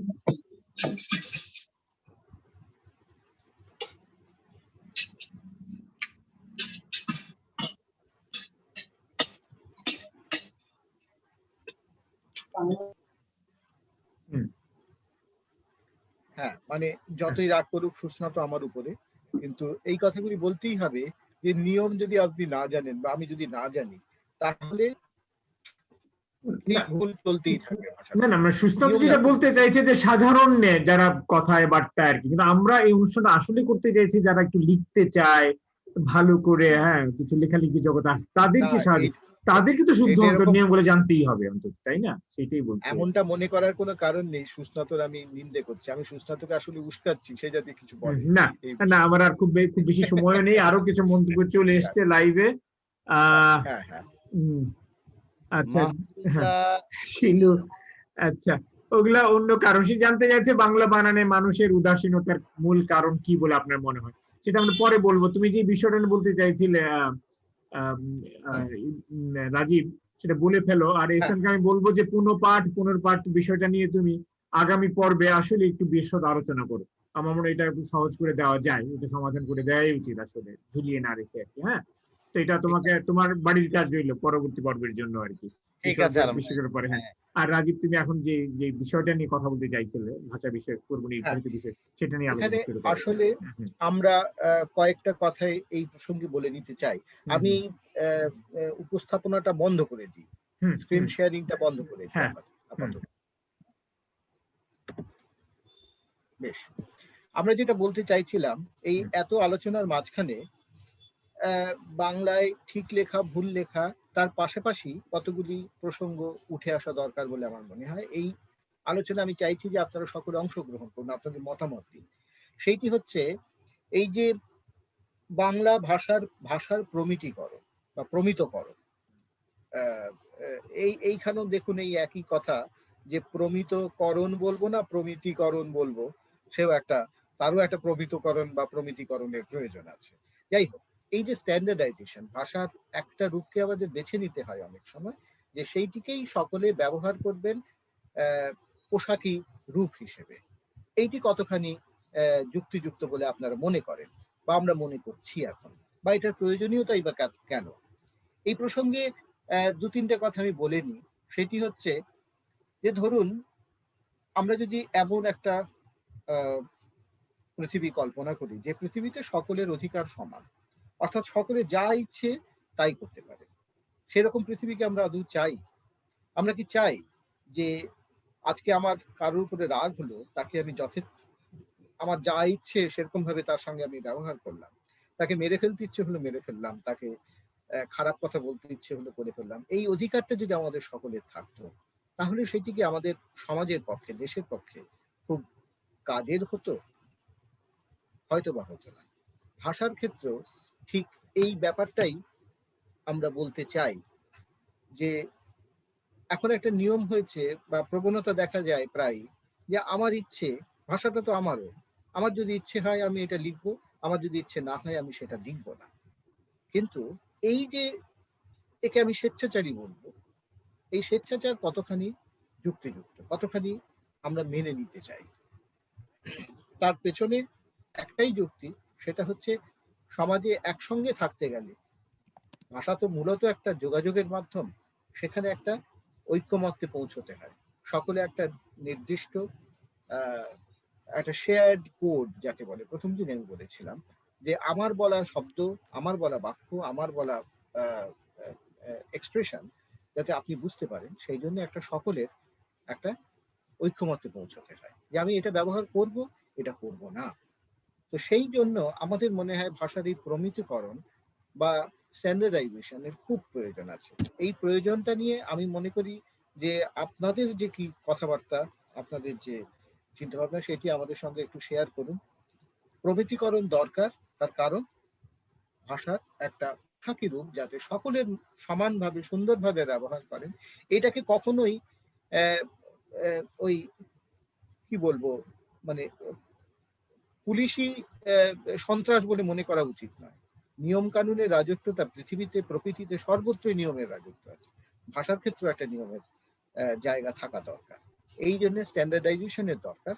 আমরা এই স্ট্যান্ডার্ডাইজেশনের মধ্যে অনেক সময় একটা রাজনীতি ঢুকে পড়ে যে কোন ভাষাটাকে আমি মান্য বলে মানব, অর্থাৎ যে ভাষাটা রাজনীতির দিক থেকে সামাজিক দিক থেকে ক্ষমতাবানের ভাষা, সেটাকে আমরা প্রমিত ভাষা বা স্ট্যান্ডার্ড গ্রুপ বলে মনে করি অনেকটা সময়। এখানে একটা রাজনীতি আছে, রাজনীতির এর বাইরে আমাদের বেরোনোর সম্ভব নয় সবসময়। জীবনের প্রতিটি ক্ষেত্রে আমাদের রাজনীতির অঙ্গ হতে হয়। কাজেই রাজনীতিকে আমি যদি বলি যে রাজনীতি মানবো না, মানতেই হবে আমাদের। এটা নিয়ে কথা বলে মনে হয় না খুব একটা লাভ আছে। আমরা সর্বক্ষেত্রে রাজনীতি মানতে বাধ্য, ভাষার ক্ষেত্রে কেন নয়। যেহেতু আমরা মানতে বাধ্য, সেহেতু আমরা কি কোন অপশনটাকে নেব সেইটা আমাদের ঠিক করে ফেলা উচিত। আমাদের যেমন বহু আগে ঠিক হয়ে রয়েছে যে কলকাতার যে স্ট্যান্ডার্ড সেটা বাংলার একটা যেমন মান্য রূপ, তেমনি ঢাকার, বর্তমানে ঢাকাও সেই জায়গায় একটা নতুন স্ট্যান্ডার্ড তৈরি করেছে। এখন কথা হচ্ছে যে দুটোর মধ্যে তো কোনো আকাশ পাতাল তফাৎ নেই। কিছু কিছু শব্দের ব্যবহারে কিছু, সে তো দূরত্বের কারণে এই পরিবর্তন, এই ব্যবহারে যে পার্থক্য সেটা থাকবেই। এটা কোনো নতুন কথাও নয়, এটা কোনো আকস্মিক বা অনভিপ্রেত ব্যাপারও নয়, এটাই স্বাভাবিক। তো যে কারণে প্রমিতিকরণ, এই যে স্ট্যান্ডার্ডাইজেশন, সেক্ষেত্রে বানানের ক্ষেত্রে বলুন, ব্যবহারের ক্ষেত্রে বলুন, এইটি সব ক্ষেত্রে দরকার বলে আমাদের মনে হয়। আপনারা এটা কি মনে করেন? এইটা আমি চাইছি যে সকলের মতামত চাইছি, এখানে তারা সত্যি কি মনে করেন, তারা ভাষা নিয়ে কি ভাবছেন, সেইটি একটু জানা দরকার। এবং এই প্রসঙ্গে আরেকটা কথা বলা দরকার যে ভাষার যে কথ্যরূপ বনাম লেখ্যরূপের একটা ইয়ে আছে, মানে একটা দ্বন্দ্ব আছে, যে আমরা যখন লিখবো তখন আমরা কি লিখবো, আসলে মুখে যা বলি তাই কি লিখবো, নাকি না লেখার সময় ভাষাগত কোনো অন্য রূপ তার ব্যবহার করব। এখানে একটি কথা বলার দরকার, সেটা হচ্ছে আগে, ধরুন আজ থেকে 30, 40, 50 বছর আগে আমরা সাধু ভাষা এবং চলিত ভাষা নামে দুটি আলাদা রূপের কথা আমরা জানতাম। সাধু ভাষার সঙ্গে চলিত ভাষার পার্থক্য কি? ক্রিয়া রূপের পার্থক্য ছিল, কিছু কিছু সর্বনাম পদের ব্যবহারে পার্থক্য ছিল, আর কিছু কিছু শব্দের ব্যবহার। সাধু ভাষাতে বেশি পরিমাণে সংস্কৃত শব্দ বা সংস্কৃত ভাষা শব্দ ব্যবহার হতো, চলিত ভাষাতে সেই সংস্কৃত বা তৎসম শব্দের ব্যবহার কম ছিল, তার ক্রিয়ারূপগুলি সরলীকৃত। এটা আমরা সবাই জানি, এটা নিয়ে নতুন করে বলার কিছু নেই। কিন্তু বর্তমানে অবস্থাটা কি? বর্তমানে কিন্তু সাধু চলিতের এই দ্বন্দ্বটা খুব আমাদের সামনে নেই। এখন আমরা সাধু ভাষা এখন ব্যবহারই করি না। আগে নিয়মই ছিল লেখার ক্ষেত্রে সাধু ভাষা, কথা বলার ক্ষেত্রে আমরা কথ্য ভাষা বা চলিত ভাষায় কথা বলি। কিন্তু এখন প্রায় পুরোটাই সাধু চলিত ভাষাতে, আমরা চলিত বাংলায় আমরা লেখা এবং কথায় দুটোতেই ব্যবহার করি। কাজেই এই সাধু চলিতের যে দ্বন্দ্ব, সেইটি এখন আর ব্যাকরণগত তার মূল্য আছে বটে, কিন্তু আমাদের ব্যবহারিক জীবনে সেই দ্বন্দ্বের আর কোনো মূল্য আছে বলে আমি মনে করি না। কিন্তু এখন কি আছে, লেখা এবং বলার যে রূপের পার্থক্য, সেখানে কি আদতেও পার্থক্য থাকা উচিত? দেখুন, এখানে দুটি কথা বলা দরকার। আমরা যখন লিখি, আমরা যখন যাকে চিন্তাশীল গদ্য বলি, অর্থাৎ প্রবন্ধ যখন লিখি, তার এক ধরনের ভাষাভঙ্গি, তার উপস্থাপনা এক ধরনের হয়। যখন সৃষ্টিশীল গদ্য লিখি, কবিতা, গল্প, উপন্যাস ইত্যাদি যখন লিখি, তখন তার উপস্থাপনা একরকম। প্রবন্ধে যুক্তির জাল বেশি থাকে, আর সৃষ্টিশীল লেখায় যুক্তির পরেও একটা আবেগের জায়গা থাকে। এখন এই নিয়ে কোনটা কোথায় লেখা উচিত সেইটি তো নির্ভর করে কি বিষয়ে আপনি লিখছেন তার উপরে, এক। আর দ্বিতীয়ত, কথ্য আর লেখার ভাষায় যে পার্থক্যটা, এই পার্থক্যটা হচ্ছে আসলে আমাদের চিন্তার পার্থক্যের সঙ্গে সম্পৃক্ত। আমরা কথা যেভাবে বলি, কথা বলার সময় বহু অবিন্যস্ত ভাবনা চিন্তা আমাদের থাকে, লেখার সময় সেই ভাবনাগুলিকে আমরা বিন্যস্ত করি। এখানে শব্দ ভাষার পার্থক্য যে খুব একটা আছে তা নয়, সে পার্থক্যটা হচ্ছে আমাদের চিন্তার প্রক্রিয়া। কথা বলার সময় আমরা অনেকটাই অবিন্যস্ত থাকি, যেটা লেখার সময় অনেকটা বিন্যস্ত, সময় নিয়ে ভেবে বাক্যের গঠন আমরা নিজেদের মতো করে তৈরি করে। এই প্রসঙ্গে আমার মনে হয় যে লেখার আর কথার ভাষায় যে খুব দূরত্ব আছে তা নয়, দূরত্বটা আসলে আমাদের চিন্তার প্রক্রিয়ার মধ্যে আছে। এই প্রসঙ্গে আপনাদের মতামত আমি শুনতে চাই। আচ্ছা, মনে হয় আমার এটা একটা বড় বিতর্ক। তুমি যা সূত্রপাতটা বলি, বড় বিতর্ক নিয়ে আমাদের আরো আলোচনা করতে হবে, আমরা আগামী পর্বেও করব। কিন্তু এখন যদি আমাদের হাতে আরো 10-15 মিনিট সময় আছে, কেউ যদি কিছু বলতে চান বলতে পারেন। আমি শুধু বলে রাখতে চাইছি, এখানে কথ্য লেখ্যর ক্ষেত্রে এটাও কিন্তু প্রমিতকরণেরই আরেকটি রূপ এখানে। কারণ কথ্য ভাষা, তুমি কোন কথ্য ভাষায় লিখবে? লেখায় কত কথ্য ভাষা আছে, তো হাজারো হাজারো কথ্য ভাষা আছে, সবাই কি সবার কথ্য ভাষায় লিখবে নাকি?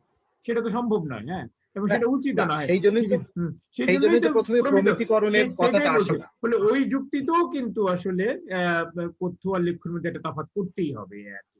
তা নাহলে দেখা যাবে যে আরেকটি কথ্য ভাষায় বসেও কিন্তু এখানে তার কর্তৃত্ব খাটাচ্ছে আর কি। তোমাকে কলকাতার পরিবর্তে ঢাকার একটা শহুরে একটা বানানো কথ্য ভাষা তৈরি করে ওটা দিয়ে লেখা আমরা শুরু করবো আর কি। কেন? তখন তো চট্টগ্রাম, নোয়াখালী, সিলেট তারা যদি আপত্তি করে আমাদের ভাষায় আমরা লিখবো আর কি। ফলে এটা একটা নৈরাজ্যের ক্ষেত্র তৈরি হয়। এই ক্ষেত্রে ওই সমতা বিধান প্রমিতিকরণের কারণেই হয়তো বা ঠিক কথ্য মৌখিক ভাষা দিয়ে লিখ্য ভাষা সম্ভব নয়। আচ্ছা, আমি তারপরও অনুরোধ করছি, জুমে যারা আছেন প্লিজ আপনারা যদি এই বিষয়টা নিয়ে কিছু বলতে চান, আমার মনে হয় আমাদের আলোচনাটা আরেকটু সমৃদ্ধ হয়। আমি একটু বলি, আমি যখন লিখি তখন দেখা যায় যে আমি যেভাবে বরিশালের ভাষায় কথা বলি সেগুলো অনেক সময় আমার লেখার মধ্যে চলে আসে। সুতরাং এক্ষেত্রে দেখা যায় যে আমি যদি সেটাই ব্যবহার করতে থাকি তখন কিন্তু আলাদা আবার একটা কথ্য ভাষা হয়ে যায়। এটাই ছিল আমার বলার আর কি, যে এটা আসলে কিভাবে আমি এটা প্রমিতকরণের ক্ষেত্রে কিভাবে এটাকে শুদ্ধ করতে পারি। হ্যাঁ, রাজীব। হ্যাঁ, এই প্রসঙ্গটা দেখুন, মানে প্রমিতিকরণ মানে আপনাকে তো যেটাকে আমরা প্রমিত বা মান্য বা মান বাংলা বলে ঠিক করেছি, এই ঠিকটা তো আমি আপনি করিনি। এটা একটা রাষ্ট্রীয় উদ্যোগ আছে এর পেছনে। ঐতিহাসিক ভাবে ঐতিহাসিক ভূমিকা রয়েছে বলতে পারি, রাষ্ট্রীয় উদ্যোগ রয়েছে, সবই। এখন যেটি প্রমিত ভাষা হিসেবে আমাদের স্বীকৃতি লাভ করেছে, আমরা যাকে মেনে নিতে বাধ্য হয়েছি বলি, আমরা যদি ইচ্ছেও না থাকে তাও আমাদের মেনে নিতে হবে। আমি যদি বাধ্য হয়ে মেনে নিয়ে থাকি তাহলে সেই ভাষাটাকে আমাদের আগে আয়ত্ত করতে হবে। এর কোনো বিকল্প নেই। এখানে শব্দভঙ্গি বলুন, মুখের ভাষা চলে আসে, মানে মুখে যা উচ্চারণ করেন, উচ্চারণ তো আর লেখায় আসে না, আসে কি ওই যে বাক্য গঠনের প্রক্রিয়া, সেইগুলি লেখার ভাষাতে চলে আসে। তো সেইটিকে একজন শিক্ষিত ভাষা কি বলবো সচেতন মানুষ হিসেবে আমাদের উচিত সেই প্রমিত রূপটাকে আমাদের লেখায় সবসময় আনা। এটি না করলে হবে না, এটি করতেই হবে। এটি যদিও অনেক ক্ষেত্রে একটা কি বলবো একটা খুব কড়া নির্দেশ মতো শোনায়, কিন্তু কিছু কিছু ক্ষেত্রে এই নির্দেশ আমাদের মানতেই হয়। আমরা তো জীবনের সব ক্ষেত্রে অনেক কিছু মানি আর কি। হ্যাঁ, ট্রাফিক সিগন্যালে তো আমরা চাই না যে প্রত্যেকের মতো যাক। ভাষাও তো সে ধরনের এক ধরনের সিগন্যাল। শুধু আমাদের খেয়াল রাখতে হবে যেন এটা একটু মসৃণ সহজ, এটা যোগাযোগের যে উদ্দেশ্যটা সেই উদ্দেশ্যটা সাধিত হয় আর কি। অনেকে প্রমিতকরণ করতে গিয়ে হয়তো বা অনাবশ্যক ভাবে আড়ষ্ট কঠিন জটিল করে ফেলে হয়তো বা আর কি, হয়তো বা তার একটা বিকল্প সহজ শব্দ রয়েছে, সর্বজন বুদ্ধ শব্দ রয়েছে, সেটা ব্যবহার করা যায়, একদম। সেই প্রসঙ্গটা তোলা যেতেই পারে। হ্যাঁ, বিশেষত এইখানে আমি বলবো এই যে আমাদের বাংলার পরিভাষার ক্ষেত্রে, পরিভাষা একটা খুব গুরুত্বপূর্ণ জায়গা, যে পরিভাষার ক্ষেত্রে আমাদেরকে মনে রাখতে হবে যে আমরা যথাসম্ভব সহজবোধ্য রূপটাকে আমরা ব্যবহার করব। হ্যাঁ, কঠিন রূপ তো অনেক করাই যেতে পারে, তাতে করে কোনো কৃতিত্ব নেই। সহজ কথা সহজে বলতে হবে। হ্যাঁ, এইটি হচ্ছে সব থেকে বড় কথা। আমি কাকে দেখতে পাচ্ছি এখানে, আমার মনে হয় আমি হ্যাঁ বলুন। আমি একটু বলতে চাই। হ্যাঁ হ্যাঁ প্লিজ। আচ্ছা, তোমার সাথে আমি এই জিনিসটা নিয়ে সেদিন কথাও বলছিলাম, আজকে রাজীব দা বেমু সবার সাথে কথাটা আমি বলতে চাই। সেটা হলো যে তুমি যেটা আমাকে বলছিলে যে মানে যারা লিখতে চান, যারা লেখালেখি করেন, মূলত প্রোগ্রামটা হচ্ছে বানান বিষয়ক, বানান এবং ব্যাকরণ, বানানের সঙ্গে ব্যাকরণ। হ্যাঁ, কিন্তু আমার কথা হচ্ছে যে মানে লেখা তো মানুষ ভাষা ব্যবহার করে, সেই ভাষাটাকে তো লেখেন। প্রমিত ভাবে লেখার বিষয়টা নিয়ে বিষয় হলো সেইখানে যে আমরা যখন লিখি তখন আমাদের বলার ভাষার সাথে লেখার ভাষার একটা পার্থক্য, আবার কেউ যদি প্রমিত ভাষাই ব্যবহার করে থাকেন তার ক্ষেত্রে বোধহয় খুব বেশি হবে না, কিন্তু অন্যান্য মানুষের ক্ষেত্রে হবে। কিন্তু আমার কথাটা হচ্ছে যে সেটা কি শুধু যারা লেখেন তাদের জন্যই কি শুধু বিষয়টা গুরুত্বপূর্ণ, নাকি আসলে আমরা যে ভাষায় কথা বলি সেই ভাষাটা যদি আমরা মানে সঠিক বা ঠিক ভাষাটা আমরা বলে থাকি তাহলে আমাদের লেখাটাও বোধহয় মানে এমনিতেই ঠিক হয়ে যাবার কথা। যেমন তোমার ইদানিং কালে দেখা যাচ্ছে কতগুলো শব্দ, যেমন আমরা আজকাল বলি সহসা তোমার সাথে আমার দেখা হয়ে যাবে, স্বইচ্ছায়, হ্যাঁ, মানে স্বেচ্ছায়, সুস্পষ্ট, এগুলো শব্দ আমাদের বাংলা শব্দ ভান্ডারে আছেই, কিন্তু আজকাল এই শব্দগুলো এইভাবে ব্যবহার হচ্ছে যে স্বেচ্ছায় সুস্পষ্ট বললে মনে হয় ব্যবহার করলেন। কিন্তু আমার কথাটা হচ্ছে যে এটা কি শুধু লেখেন তারা তাদের জন্য বিষয়টা প্রযোজ্য, এমনকি বিষয়টা না। আমরা যে ভাষায় কথা বলি তার উচ্চারণ, তার শব্দ ব্যবহার, এই সবগুলো জিনিসই তো মানে লেখা এবং বলার এরা তো মানে খুব একটা আরেকটার সাথে ভীষণ ভাবে জড়িত। এবং রাজীবের সাথে উদ্যোগ, তোমার কথাগুলো কেটে যাচ্ছে, শব্দগুলো কেটে যাচ্ছে। ঠিক আছে, তোমার কি মাইক্রোফোন থেকে দূরে আছো তুমি, নাকি কথাগুলো কেটে যাচ্ছে? তোমার কথাবার্তা না, একটু একটু ভেঙে ভেঙে যাচ্ছে আর কি, তোমার চেহারাও পুরোপুরি দেখা যাচ্ছে না। যাই হোক,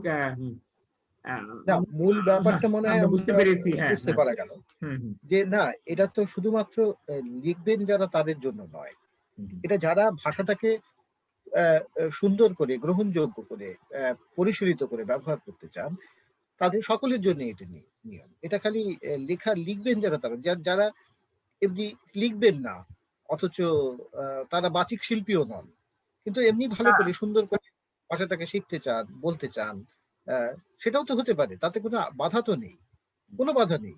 যে কেউ যারা শিখতে চান তারা সকলেই আমন্ত্রিত, এখানে কারোরই আমন্ত্রণের জায়গাও তো নেই আসলে, এটি সকলের দায়।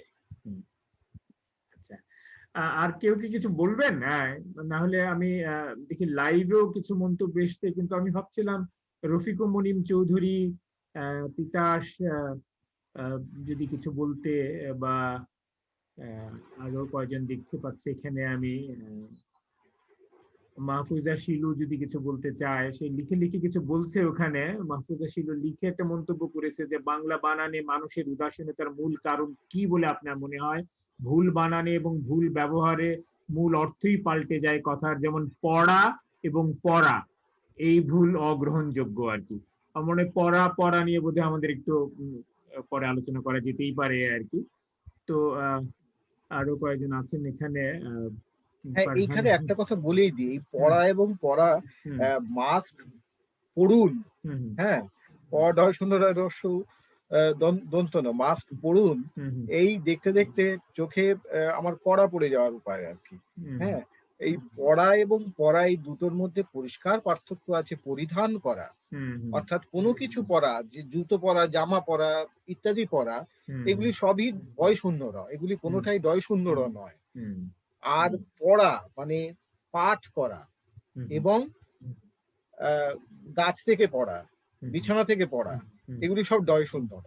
এই পার্থক্যটুকু আমাদের একটু মাথায় রাখতে হবে। মানে এটা ভয়ানক, সবাই বই পড়েন আর জামা পড়েন।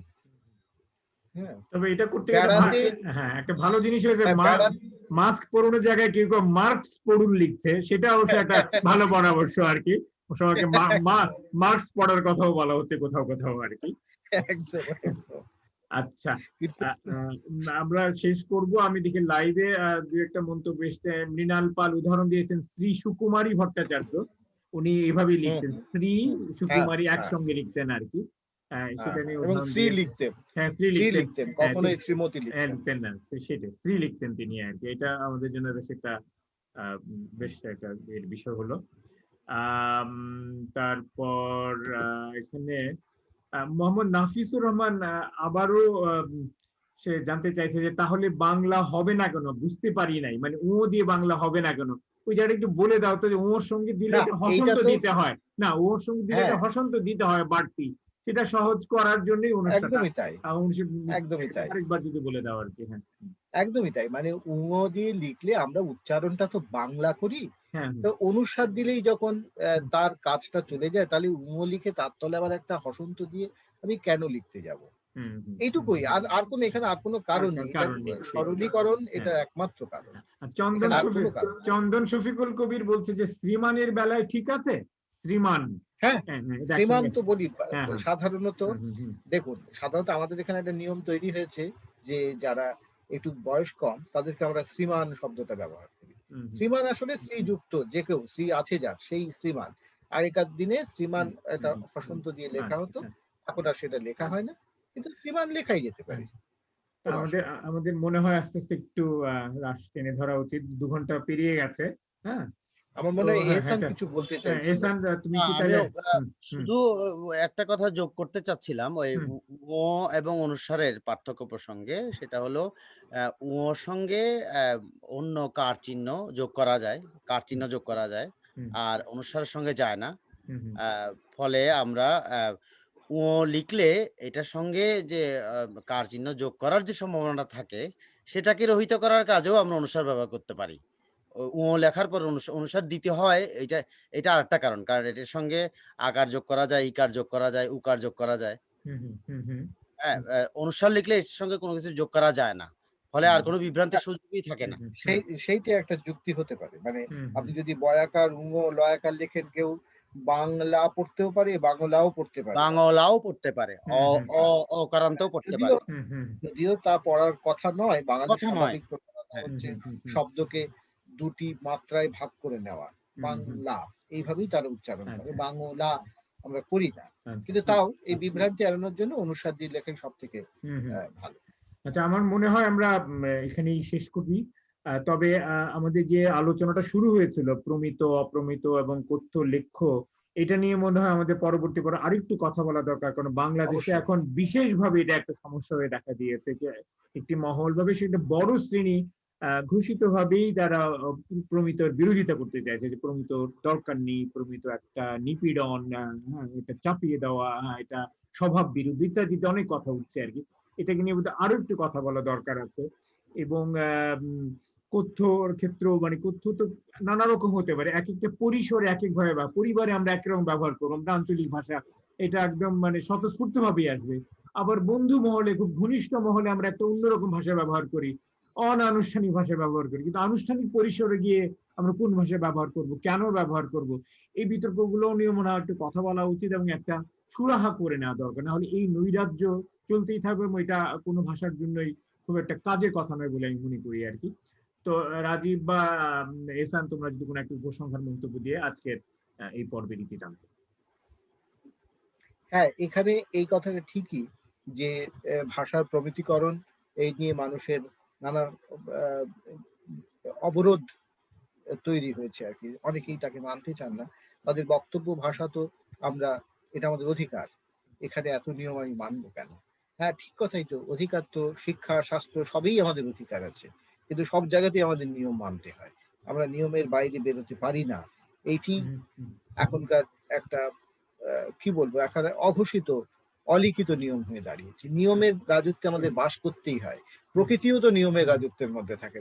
আপনারা যারা নিয়মের রাজত্ব বলে শিবনাথ শাস্ত্রীর একটা অসামান্য প্রবন্ধ আছে, ওটা পড়ে দেখবেন যে প্রকৃতিও কখনো নিয়মের বাইরে বেরোয় না, নিয়মে সবাই চলে, ভাষার ক্ষেত্রেই বা সেই নিয়মটা থাকবে না কেন?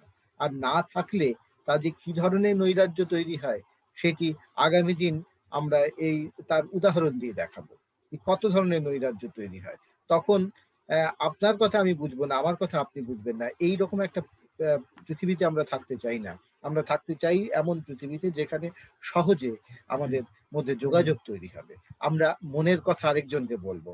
আপনি আপনার মনের ভালোবাসা নিবেদন, গতদিন যে ভালোবাসা নিয়ে এত আমরা কথাবার্তা বললাম 14ই ফেব্রুয়ারি ভালোবাসার দিনে, সেই ভালোবাসাই যদি আপনার ভালোবাসার মানুষটি বুঝতে না পারে, তাহলে সেই ভাষা দিয়ে আপনি কি করিবেন?